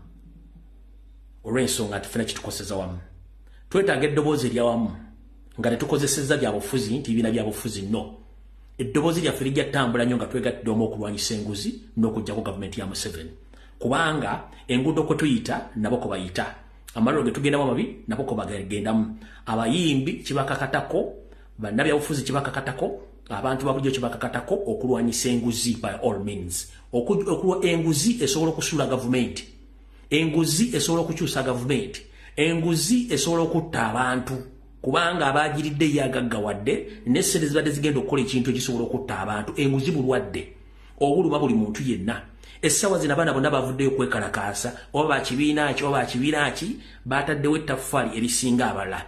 Njala okubaza nnyo mwannyinaffe Priscilla Zawedde mwabanji gwe mmanyi nga Azawe yakyalenjinze abayimbi bonna era kino nkidda mu security organization zonna Kabere Museveni don't dare okutiisatiisa Priscilla Zawedde. Lwaki? Yoseri buno baka bugenda bwo ne iso semwai police. Don't dare to intimidate Priscilla Zawedde.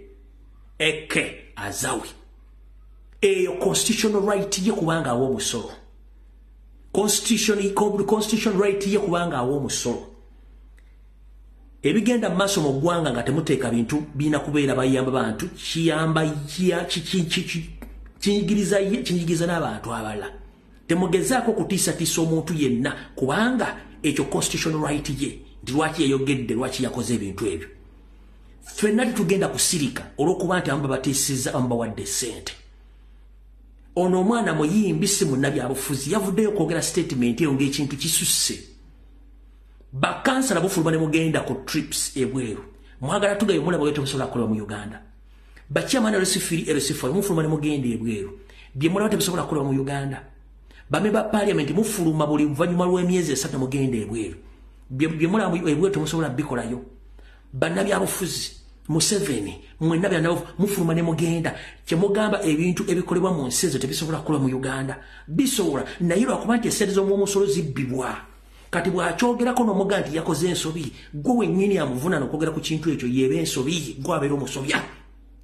Buli munnayuganda nga toyawudde kibiina nkutegeeza nti kikkakatako. Owa NRM ogenda e Mulago ogenda e Kiruddu buli kimu okisanga. Baali eddwaliro ery'Erubowa Museveni yali ne famire ye li affecting wa NRM owa FDC owa NOP owa UPC owa ani li affecting munnabyabufuzi li affecting omuyimbi li affecting buli muntu yenna nenge kisinga otuluma nti ssente ezo zirina okuddwamu okusasulibwa ng'ate ffe abazisasula nga tetwaziryako. Abatawulidde bubaka bwa mukyalo ono bubuno bwa ddakiika 6 munansonyera baga nti simu nnyinza obutagita naye tukatutambuza obudde. I have lost my father due to poor health care. I have lost my sister just after giving birth because of poor health care. And then you wake up one morning and you see someone bamwadde $5 million. Ngolabo omuyimbi bamwadde billion tane za Uganda azikozesa eki. And this is really sad because these are artists that have been here for some time. They have established themselves. They are doing okay. But then someone in our government wakes up one morning, nagamba, but abayimbi katubawe yo billion tano. Beyagari. Azikozesa eki. Bafani tebamuwagira. I'm angry to the point that I can even punch a wall. Please don't. Please. And this, yes, and this anger has been accumulating for the last, I don't know how many years. If it was not for this talent, that is why I'm like, for the fact that Ugandans have supported me ever since my career started, this is where the point I come through for them. Abana-Uganda bawagidde abayimbi, abanene, abato, naye abayimbi basirise. Abayimbi basirise, balya sente z'abasajja. Now they cannot say anything. They are compromised. Now, when the time comes for them to hold their concert, they want people to turn up for them. Bagala bajje mutuwagire ne bewuuba ne bagenda simanye eyo mu downtown lino omulaba ngaali eyo mu katale simanye nakasero simanya owino asaba buki bantu bajje bagule tickets ze bamulabe n'essaawa zino eno omuyimbi asirise abanene kati yatenze bensingano tewali yadde n'omuyimbi n'omu omunene ali mu kwogera. Everyone is quiet, but you want your fans to support you, but you're not doing anything to turn up. You're not using your voice. You're not using your platform to say anything, to put pressure, to press pressure, to create awareness. It's only happening on X. But when the person on ground doesn't know what is happening. So as an artist, this is where you come out and say, something is really happening in our, in our parliament, or even in so many other institutions of this, of this country. We need to stand up and and say no to this and say stop to corruption. So katinze chekisinga okunkwasa ennaku nti abayimbi lwaki musirise. Wow. Eddie lwaki osirise? Bebe lwaki osirise? Chameleon lwaki osirise? Gravity lwaki osirise? Misaki lwaki osirise? Lutaya lwaki osirise? Vinka lwaki osirise? Nwaji lwaki osirise? Ngolaba abantu baffe bayita mu mbeera eno bweti. Kikujjako ki? Mukama atuwadde omukisa in this country nti tusobodde naffe okubeerawo. So kati nze kyekisinga. Lwaki omwana oyo oba mukyalo yafulumiza obubaka obwo? 1. Oyina talenti, oyina eddoboozi, tosobola gatta ddoboozi lyo ku bannayuganda abanyigirizibwa. Eri ekifaananyi bannayuganda kye batamanyi kyekirwa. Ennamba tuli miliyoni kati 49 n'obutundutundu obugwamu. Naye ku miliyoni eza 49 nnyinza okugamba nti abantu abali civilized oba abali aware about politics, economics, social, ebintu bigiraba nga bali ndowooza miliyoni 3 n'ekitundu abali aware. Abasinga obungi bonna tebamanyi. Naye ng'ekizibu kyabwe tebali informed, tebategerezebwa, tebagambibwa, tebafuna information, tebamanyi maaso bigenda mu ggwanga. Naye tulina ba public figures betuyita ba celebrities. Bano be bandibadde eddoboozi eryogera ku nsonga eziruma munnansi nga bakozesa eddoboozi lyabwe. Bwe musirika kiba kitegeeza bannansi mbaliddemu olukwe. 1. Gw'omuyimbi omunene bw'onooyiika Windows teri ddwaliro liri special bagenda kutwala mu Lisukka Mulago Kiruddu no oba International Hospital Kampala.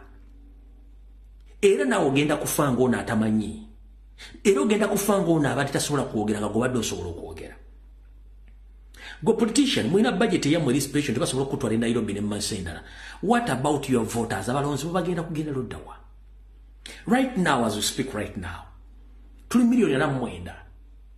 Abazadde basomesa abaana ne yewona school fees asomesa omwana atuka mu senior 6 bafuna degree. Neno obuzo omwana asomye okusoma kufunyemu kitewali. The end of the day agenda fuka kirerese. Kuba government yejjako ebintu by'okusuubula n'okuliyetinga emirimu. Nga bakuliyetingira abaana baabwe. Bonga bo. G'osubidde generation eziddako zigenda kukola luddawa. G'okimanyi nti ekikubo owino boda emirimu egya bulijjo gijjuddemu abaana balina diploma ne degrees nga tebalina mirimu. Oba kada ogujjuddemu abaana balina degree nga tebalina mirimu. Buli muntu akulamu n'asomoka mafuna passport fulmansi winkisi kyeyo. Abantu balina amalowoozi muganyi okwogera ku nsonga zino. Buli kimu ekiri mu Uganda kisoboka as long as we have institutions nga zikola nga ssente z'omumusolo zino genda we zigenda. Amalwaliro Kenya gogenda mu tegava wa Jesus, tegava wa God. Amalwaliro ge mugenda mu India, oba Mumbai, oba Bangalore, tegava wa Nabi Muhammad. Amalwaliro gava ku ssente za mumusolo. Amalwaliro ge mujjako wane Butuluki ga government si private hospitals taka yagatekamu ssente z'omumusolo. Mu mwagala okungamba ssente zemukwata mu dollars ne mugenda amalwaliro g'ensi yonna agali ebweru.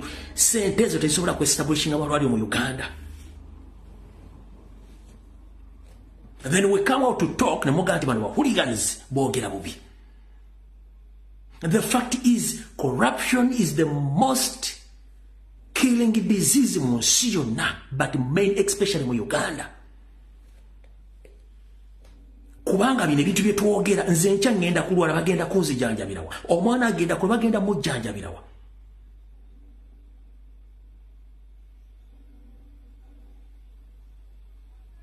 Gonokiriza ensi ne bagiteekamu mitendera esatu egy'abantu abaava abankusira basemberayo ddala. Abali abatayisobolerako abayisobolamu n'abagagga bannaggaga mu nsi ey'abajjajjabo nga muno mitendera gy'abantu basatu. Nsi ki eyo? Nenga bw'obuuza ali ku mutendera gwa waggulu ssente gy'azijja omukuba embooko n'omuttako lubuto kubanga tasobola kuzinnyonnyola.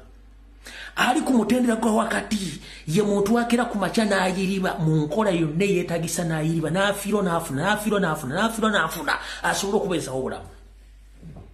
Ono ali wansi ali mu katanga bamusenda ali basenda talina waagenda kwogera naye amateeka tegakola abantu bawambibwa abaana battibwa as-if nti tuli mu lutalo. Museveni olwana naani? Budget ya Uganda 70% ojimala mugula ammunitions na creating antalo. Whom are you fighting with? Is Uganda at war with its own citizens? You purchase weapons of mass destruction against your fellow citizens, the taxpayers. Kuderuchi. Bwetuvayo kwogera nti abaana boogera. Mumuzalanga abatalina programu naye omwana gozala agenda kukolawa. Agenda kujjawo ekyokulya. Era future kijja omutegekedde. Wante wali azala mwana we nga malaya. Era singa ozala omwana okumaye mu lubuto nga akaana kagenda kubeera kamalaya ogambira eddwaliro kamucontaminating.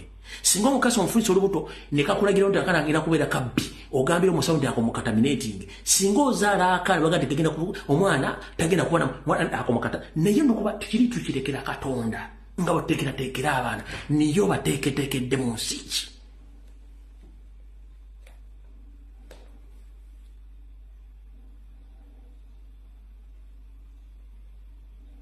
Bateekedde mu nsi ki.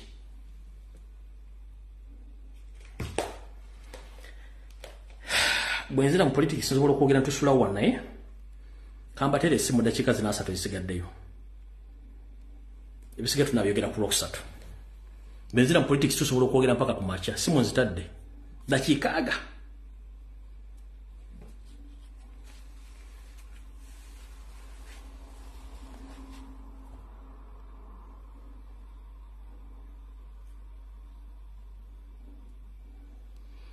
Simu nzitadde.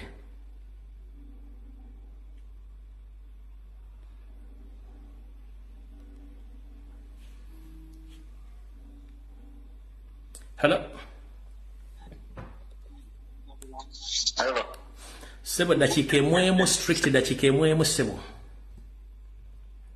Wala kuweza sebo. Nkali sebo bali kuweza.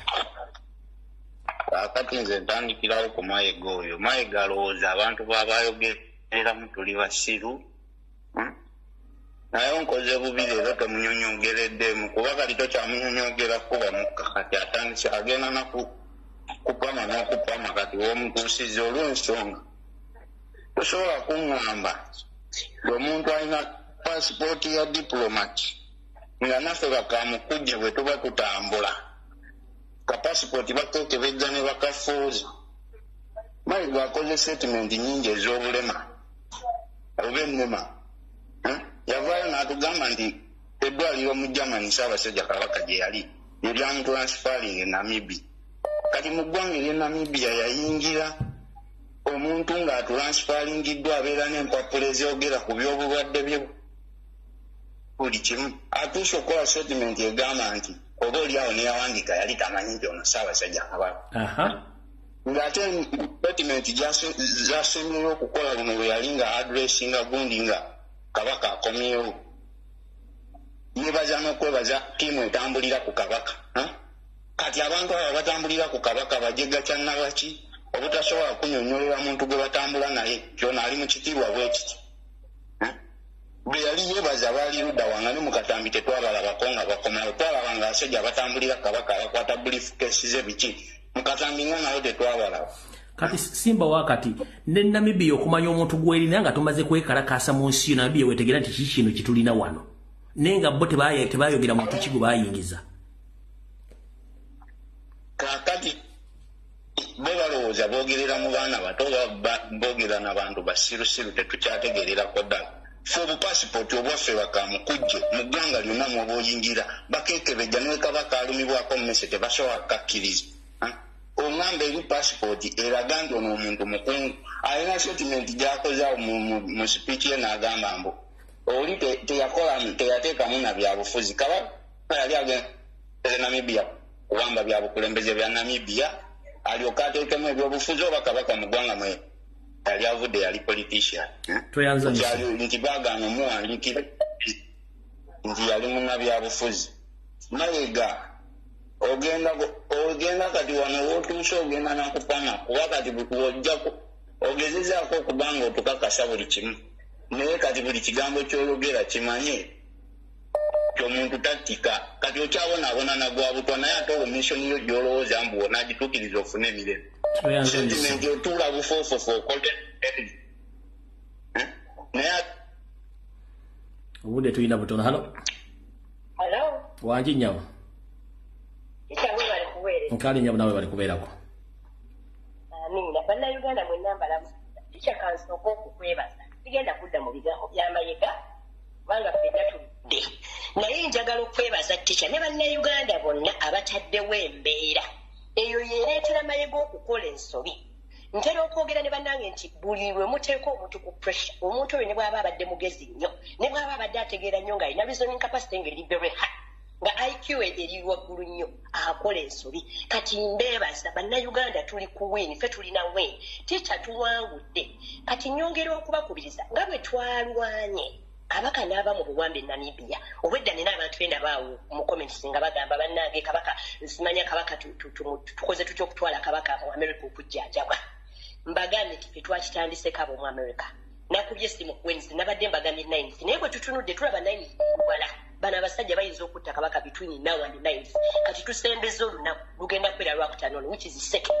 Bannayuganda mmwe mwennyini abataddewo embeera eyajje Kabaka e Namibia era mmwe mugenda okuteekawo embeera egenda okunyigiriza abasajja abo bamusitule bamuleeti wano mu America ate bwe bamutuusa wano tugenda kulwana bwezizingiro okulaba ng'abeera mu mikono gyaffe. Tukisobola mbagambye musooke mwe congratulating nti kino mmwe mukozesa Mayiga ensobi kubanga Mayiga okola yatandika okwogera ku bulwadde bwa Kabaka. I think that was 2021 kichangu vudde no tuzibula basi akola nsobi ku nsobi alimba kino alimba kiri agezaako kubikirira agezaako kusiga kazigo ayongera kukola nsobi atongera okupushinga tugenda kumujja mu kyetwagala tugenda musuuza Kabaka ate n'enmenga agenda kuvaayo n'ekirala bwe tugenda okwekalakasa tugenda gamba Museveni ave mu nsonga zaani Sammengo nsonga z'obwakabaka yagamba dda nti bakabaka tebeetaba mu byabufuzi ye lwaki yeetaba ate muki ye nga omukulembeze nga munnabyabufuzi lwaki yeetaba mu nsonga z'obwakabaka tetugenda okudimaninga Museveni ajje Mayiga Mengo kubanga yamuteekayo then ne Museveni ave mu nsonga z'obwakabaka azirekere bannanyini b'obwakabaka oba baganda oba basoga oba banyolo buli bantu bekolere ku nsonga bagamba mbakunga buli omu waali gwe ng'oli mu America tolina nti ate nsimanya kugambe tutusimbula wano mbagambye tugenda kubeera ku Uganda Embassy bwe tuva tugende human rights kati buli omu kwate emmotoka yo bw'oba owulira nga oyagala kutambula nange enkubira eddoboozi lyange mulimanyi ombuuze tusimbulawa naye nga tugenda ku Uganda Embassy ekitutwalayo ye gavumenti ya Uganda twagala tugambe Museveni ave mu nsonga zaffe ate ajja kusajjako Emmengo kwaye yakateekayo n'ekirala twagala kabaka ajje wano mu America jjanjabwe. Hello. Tuweleza tatu. Nkale sema wewe kubeera ko tuyite mu bwangu. Tuweleza sebo. Nkale sema. Nze nja kwogera ku kyayisa oyo Gamulenge ejjanga wotero Gamulengeza. Ze nkunga bannayuganda buli omu gy'alina ayagaliza Obuganda. Buli omu gy'alinga bwe twayita mu kwekalakaasa okw'emirembe. Tuteekewo olunaku tugende mu kwekalakaasa Emmengo. Mayiga must to go to Mengo. Bwe tutalwana ekyo Abaganda buli omu gy'ali ne bannayuganda abaagaliza kabaka waffe emirembe n'Obuganda. Kabaka waffe agenda kusaanyizibwawo akasajja ako ne banne. So Abannayuganda ne Abaganda tugende mu kwekalakaasa Emmengo okujja ku Mayiga. Ebyo byangisiwa. Kalisa.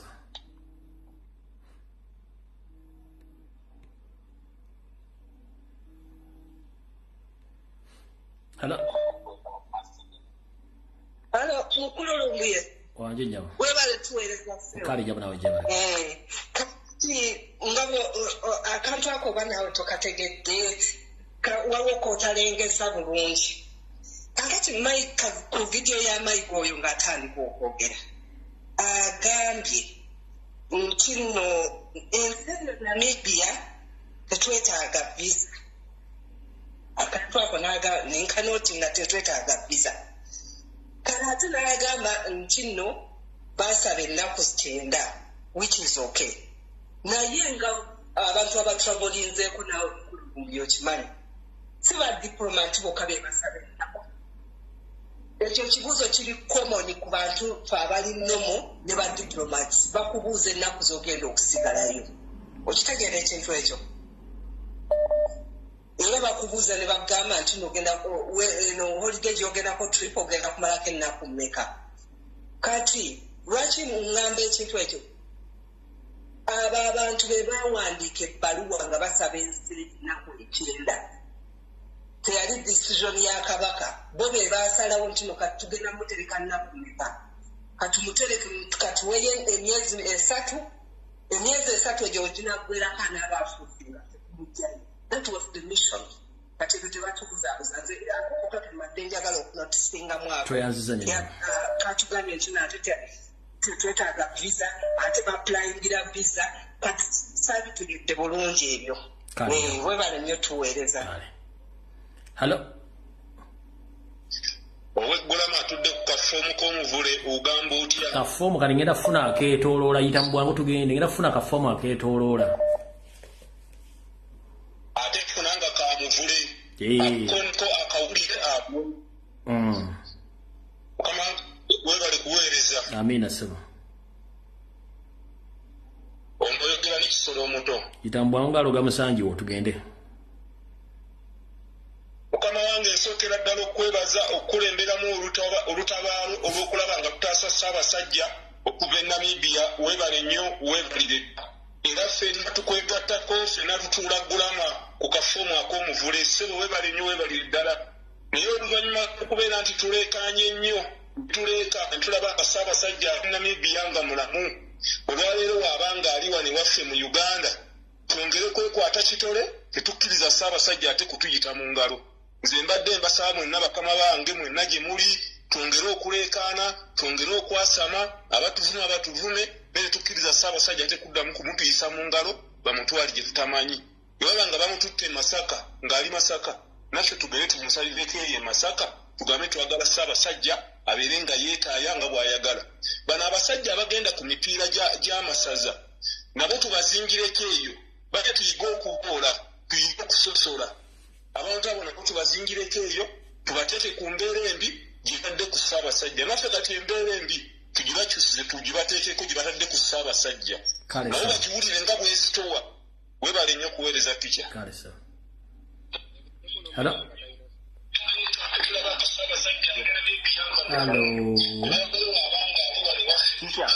Sebo oyagala okwewuliza tekisoboka okubanga weewuliza ng'owulira neri ku ssimu. Kakati omulimu ogukoze tica gwa muwendo nnyo. Esebo.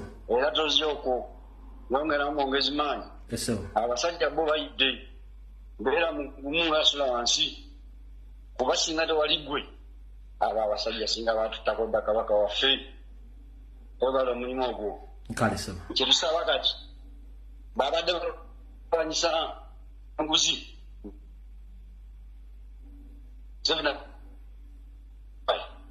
ate nze nannyini nguzi ate mwagala abasajja banja abatabyo netiwaaka. Hello. Nkale nnyo naawe bali kubeerako. Kyanze ninawo ebibuuzo byange ebyabataka.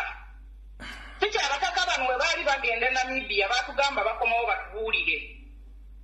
Naye ku ssaawa y'olwaleero bwe baali bagenda baayagala kamera. Ku ssaawa eno tebaagala kamera kubanga balinako kye batubuulira oba ekigenda mu ggwanga kye batalaba. Ssaabasajja Kabaka bamukukusa kati ave e Namibia tebamulabangako basirise. Tukagwa batuyimiriza okusabula abataka. Bwe babanga baalya mu Ssaabasajja Kabaka olukwe nga tebakyalina buyinza ku Ssaabasajja Kabaka nga Mayiga abasinga obuyinza ku Ssaabasajja Kabaka kikya twagala abataka batubuulire. Bw'abanga Mayiga abasinga obukulu ku Ssaabasajja Kabaka batubuulire tukimanye. Ssaabasajja Kabaka abo be basinga obukulu eri Mayiga be bakulembera Mayiga n'abavaako emabega. Lwaki basirisa obutavaayo kwogera ku Ssaabasajja Kabaka engeri gye bamukukusaamu? Tebamulabangako okuva lwakomawo e Namibia okuva lwe twamulabanga ali ku kisaawe. Lwaki tebavaayo kutugamba babaava ku Ssaabasajja Kabaka nga bamulyamu olukwe? Tikyanjagala batugambe tikyagwa watugaana okusabula abataka tusobola okubasabula abo abasajja b'embuto ennene wanga tugaana n'otugamba tulindemu. So tulina obusungu okubanga Ssaabasajja Kabaka bamukukusa omutwala eno bamutwala eri abataka teboogera tebamanyi na bwali tebamulabangako wuyo bamusaze tayagala bamulabe. Ssaabasajja Kabaka bwe babanga abataka bamulyamu olukwe batubuulira abataka kikya tetwalaze Mayiga Mmengo. Mayiga ava Mmengo. Mayiga ava Mmengo kikya twagala okuddamu okulaba nga Mayiga avudde Mmengo era Ssaabasajja tukuloopera twagala Mayiga ava Mmengo. Uneeyanziza nnyo kikya weebale kuweereza akunkuumira akakuumira mpeera.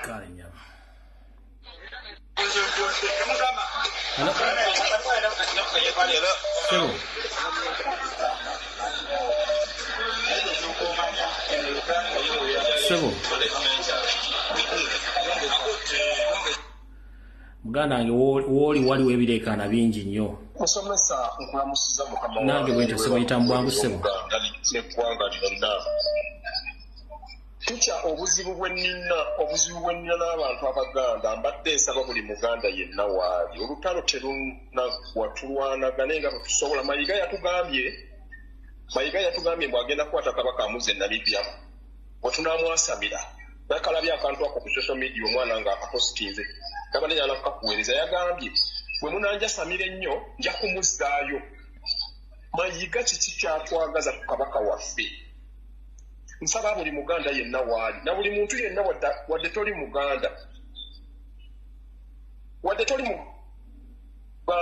kubanga mmanyi waliwo n'abatali Baganda agala Kabaka waffe.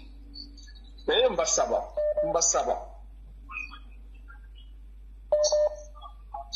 kakati kyenjagala tukole njagala buli Muganda yenna waali ateekeko data ku ssimu tubanje Kabaka okumujja neyo gye baamututte Masaka ng'olubiri lwe Kampala Uganda olw'Emmengo wendi kiraba nsonga lwaki bakwata Kabaka ne bamutwala ne bamuwanga era baliwanga bamuwangangusizza ogenda omukweka eyo nze simanyi Mayiga kyatwagaza era nsaba buli muntu yenna waali awulirize Mayiga ebigambo byayogera omanyi abantu abamu babibuusa nze nange natunuulira Mayiga tica nga Ssaabasajja Kabaka awanise bw'ati emikono ebiri naye nze message nagifunirawo kubanga Kabaka si bw'ati bw'atusiibula Kabaka ng'awanise bw'ati emikono ebiri atulaga nti empeta yange sigiina nawambibwa dda Mayiga yakutte ejjambiya n'akwata Kabaka n'amusalaasala okutu lwaki atusalirasalira Kabaka waffe okutu nga tutunula bwe tuti eyo yonna ensonga abataka bazitunuulira baziraba olw'okuba bo balya ssente bayisaawo byabwe naye nkubiriza buli muntu yenna waali ayagala Kabaka oba muganda oba si muganda tuveeyo tusitukire wamu tugobe Mayiga okusookera ddala bwe tunaba tugobye Mayiga nze mmanyi embeera yonna ejja kutereera okulaba nga Mayiga ava Emmengo kubanga obuzibu bwonna tusakankubuulire busibuka Mmengo obuzibu busibuka Mmengo Mayiga waali buli lwe baganda babeera nga bategese emikolo gye bagitegese babagamba abantu abavumaganya obwakabaka Mayiga si ye Kabaka Mayiga tukulumbanga muntu tetulumba bwakabaka Kabaka tetulina tetulumba gwe ng'omuntu era buli nsonga yonna gy'ateekawo eyo yonna mu byaffe tubiwulira babagamba abantu abamayisa amabi abavumaganya obwakabaka tetuvumaganya bwakabaka era tulina obuzibu n'omusajja gwe bayita Mayiga Emmenga n'akabondo luli omusajja oyo mpuuga namuwulira ng'ayogera nga Ssaabasajja Kabaka akomyewo n'agamba Ssaabasajja abantu ab'emitima emirise bwe twabalabye bwe wayogerako natunuulira Mpuuga ne mpulira Mpuuga ng'ayogera naye nga basajja mmwe mutwagaza ki batemu mmwe abasajja mmwe abatemu abali Emmengo awo naye nze ngenda kusaba bwe nti tica buli muntu yenna alumirirwa Obuganda oli Muganda toli Muganda naye kubanga waliwo abasajja nga Bagasumba balumirirwa Obuganda naye nze nja kubasaba bonna baveeyo bonna baveeyo tugatte eddoboozi omulundi gumu tulabe nga tutwalaganya omusajja oyo atufuukidde ekyonziira wano Emmengo naye tunaabeera awo ne tusirika ne tuwoza nti tica gyebali nonno buli omu waali tubanje ne Kabaka eyo yonna gye bamututte tetumwagalayo Kabaka mulamu alina okubeera ku mukolo gwe gw'alina okubeerako Kabaka mulamu twamulaba ayogera atambula Mayiga mukweka atya natandika Mukama wange fundikira saagala kukuulako bukuzi fundikira saagala kukuulako ze bampisa mbifundikira kuba eddakiika ebaddemu emu baasi neyanza nnyo tica n'olw'ensonga eyo nkubiriza Abaganda mwenna we muli tusigale nga tukyadimaani nga tukyabanja Kabaka waffe tumwetaaga buli mukolo ng'abeerako so si Mayiga tutegeerera neyanza nnyo ssebo neyanza Ssaabasajja Kabaka awangaali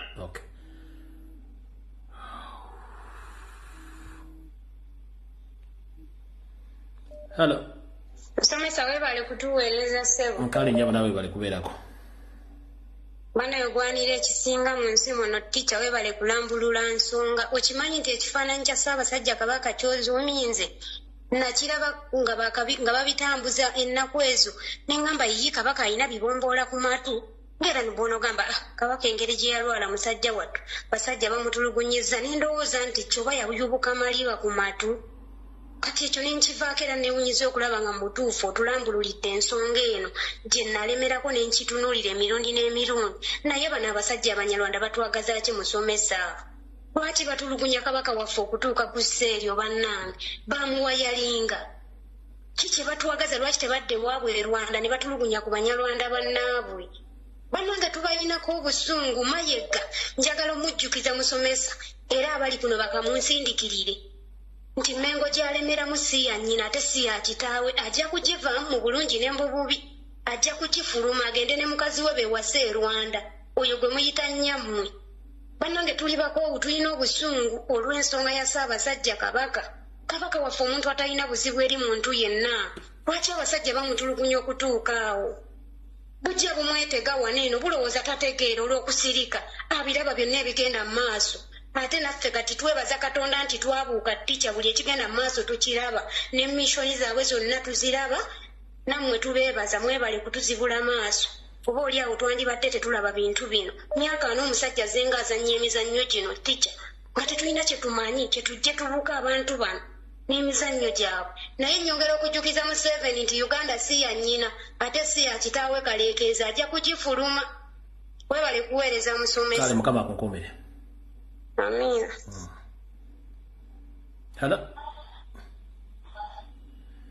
Hello bw'okuba essimu nange yogera saala kujjawo nga nkukutte sina kyakukolera hallo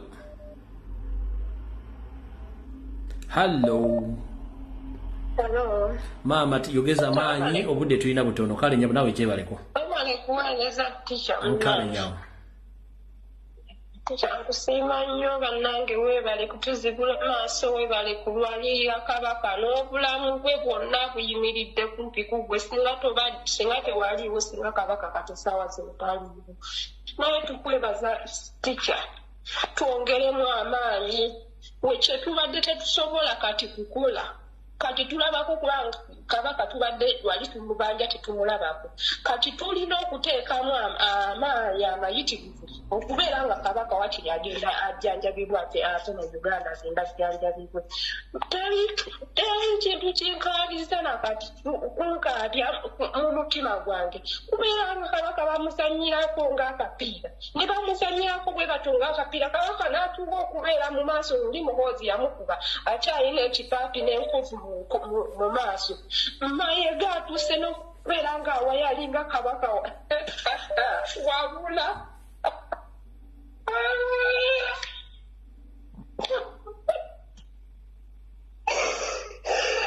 guma maama tokaaba guma kubanga ekikutta obudde kigenda buta buli akoze fujjo mu Mmengo omwo agenda kirozaako kino kyenwanyisa baakikola mu 1993 nga buli omu akisirikidde kuba Museveni yabagamba nti agenda kukozesa Baganda okusanya Obuganda bano tubalina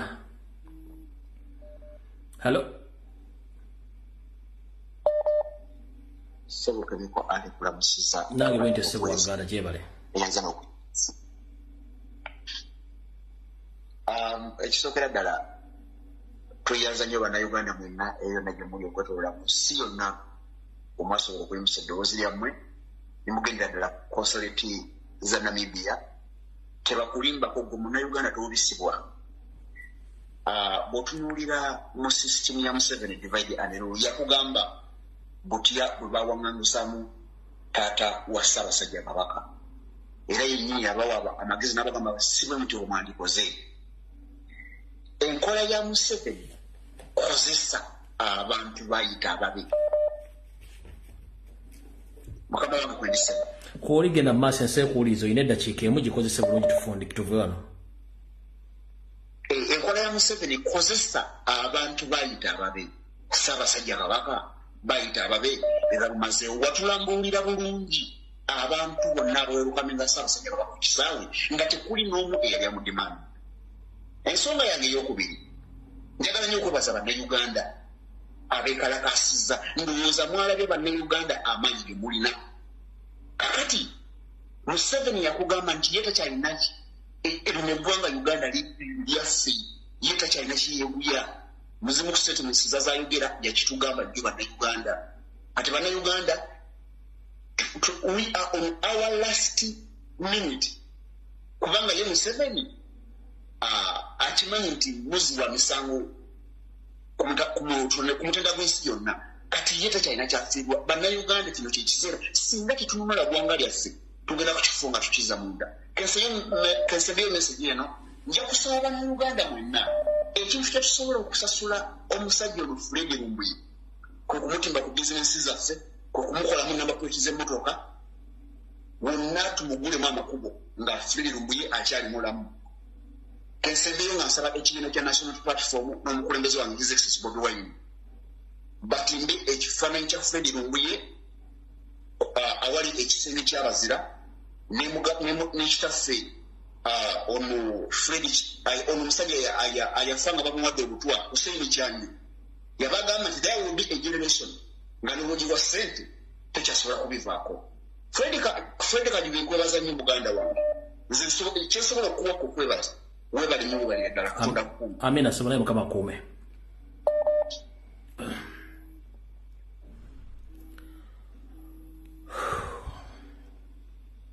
Hello.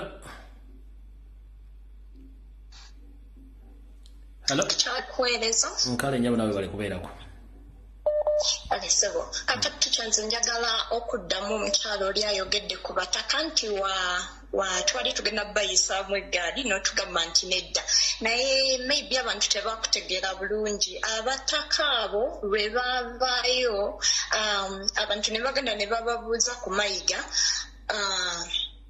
Abantu abavaayo ne bababuuza ku mbeera Kabaka gy'alimu ne bababuuza ku mayiga baabakakkanya mu ngeri nti kuba baababuuza muba temwatya mulayika mwalya olw'okuba tebaayagala kwogerera mu maaso gaabwe olw'ekitiibwa abantu kyebawa abantu abo ne babagamba nti baatya naye tebaatya abataka baalya lwaki ngamba nti baalya temuyinza kubanga Kabaka ayise mu mbeera eyo nga mwatugamba mugenze Namibia mukomewo mutubuulire ekyaliwo ne mukomawo ne mutayogera kigambo kyonna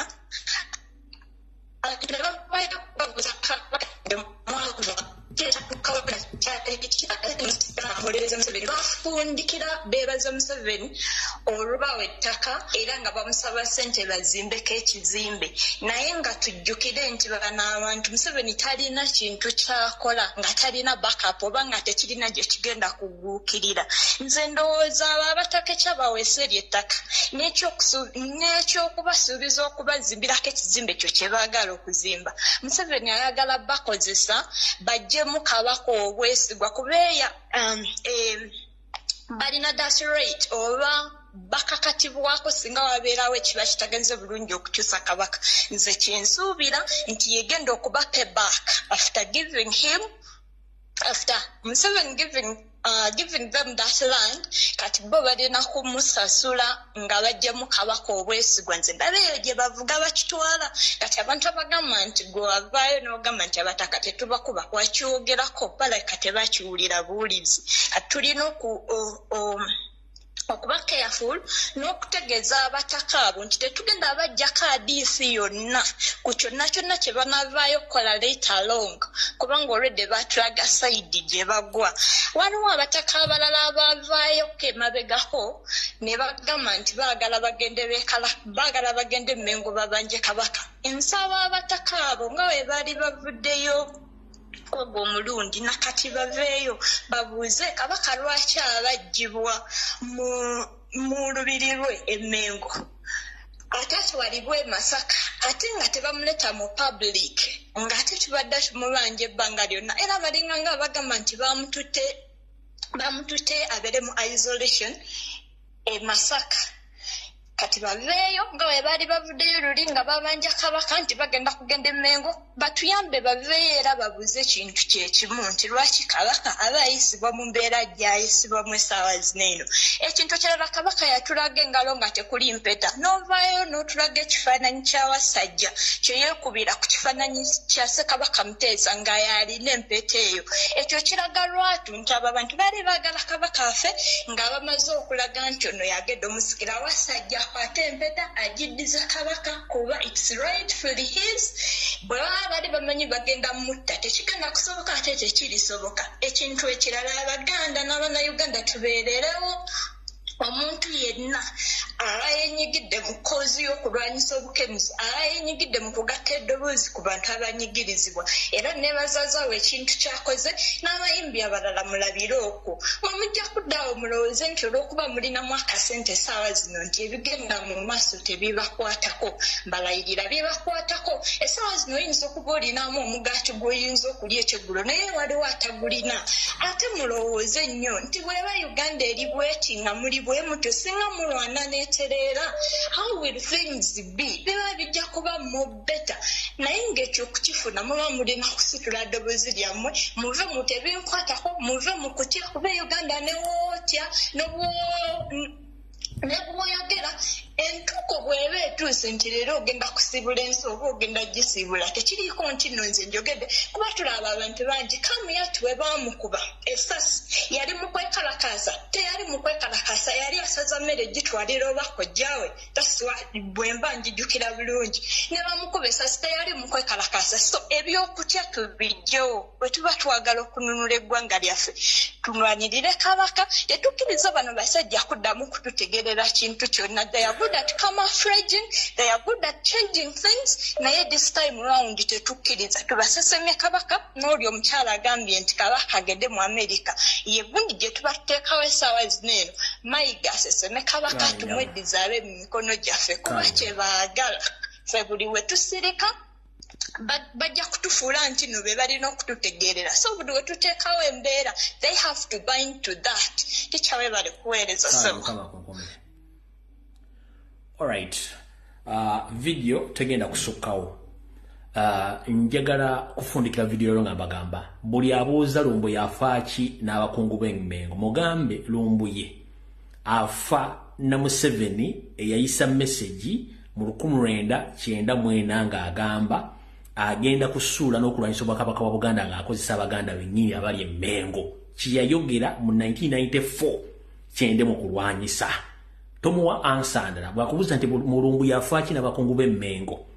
Mugambe Lumbu yalwana bigambo bya Museveni ne mission ya Museveni gye yakola 1994 we yagamba Obote yakola nsobi okulumba Muteesa yandibadde akozesa Abaganda bennyini. Era Museveni Abaganda bakozesa bende mu kulwanyisa. Sirwanyisa muntu yenna nwanyisa Museveni eyawamba Buganda ng'akozesa Abaganda abali b'enkwe abatufutubadde Emmengo. That is it. That is my statement. Musabire nnyo Ssaabasajja Kabaka, musabire nnyo eggwanga Uganda. Kubanga wetulaga si walungi mukitegedde bulungi nnyo. Kati gwadde ku mutimbagano ne weewuguusa ng'omuwulu abikula ku mawo sikuyinaako buzibu weewuguuse. Nze statement yange obulumi bwange buva ku 1994 kyenwanyisa siina kirala. Kubanga mwe temwakimanya. Abasajja bakulu abali Emmengo temwakimanya, abakungu abali Emmengo temwakimanya, basajja ba Kabaka temwakimanya, nze nakimanya era yensonga lwaki nkirwanyisa essaawa zino kasita nakidetectinga nti kyekiri Emmengo nakati kyendiko mpaka last. Kale musule bulungi nsigadde wano Mawaggali atudde kafomu Gulama mbagaliza ekiro ekirungi video ewedde tujja kusinkana ndoza ku Lwakusatu Mukama bw'anaabanga asiimye. Njagala buli kintu kyonna ekigenda okukolebwa kati okuva olwali mpaka ku Lwokusatu mukiteeke mu bwongo bwammwe mutunule statement Mayiga zagenda okukola zibagenda okukola Emmengo ebigenda okubeera mu kyaki e Namirembe na buli kimu kyonna. Mbaagala nnyo muwulirizenga vidiyo ezo kigambo ku kigambo mujja tegeera nga temukyetaaga kumanya nti gundi yayogedde ki. Muwulirize vidiyo ezo kigambo ku kigambo. Mayiga Katonda mumukutte tumukutta mavumbavumba tutegedde yayingiza Kabaka as nobody in Namibia, and even the authorities they didn't know the person who entered their country until you bumwa demonstrating Namibia nemanya omuntu gwe tuyina munene bwati ntai mufulumye omuntu wamumuzeeyo ekyo kyekiruma Mayiga nti yayingiza Kabaka ng'omuntu atalina kintu kyonna atamanyikiddwako. Mwene mutegeeza Namibia omuntu gwe mukutte munene nnyo n'okusinga eggwanga lyammwe bakitegera mumaze kwekalakaasa. Kati bw'olaba ono afutubadde ku Buganda ng'awuza mbwe simanyi ssebo ojja kuva Emmengo olimba mu bbanga mpawe kaaga ekyo nkikubuulira. Vidiyo wedde musibe bulungi.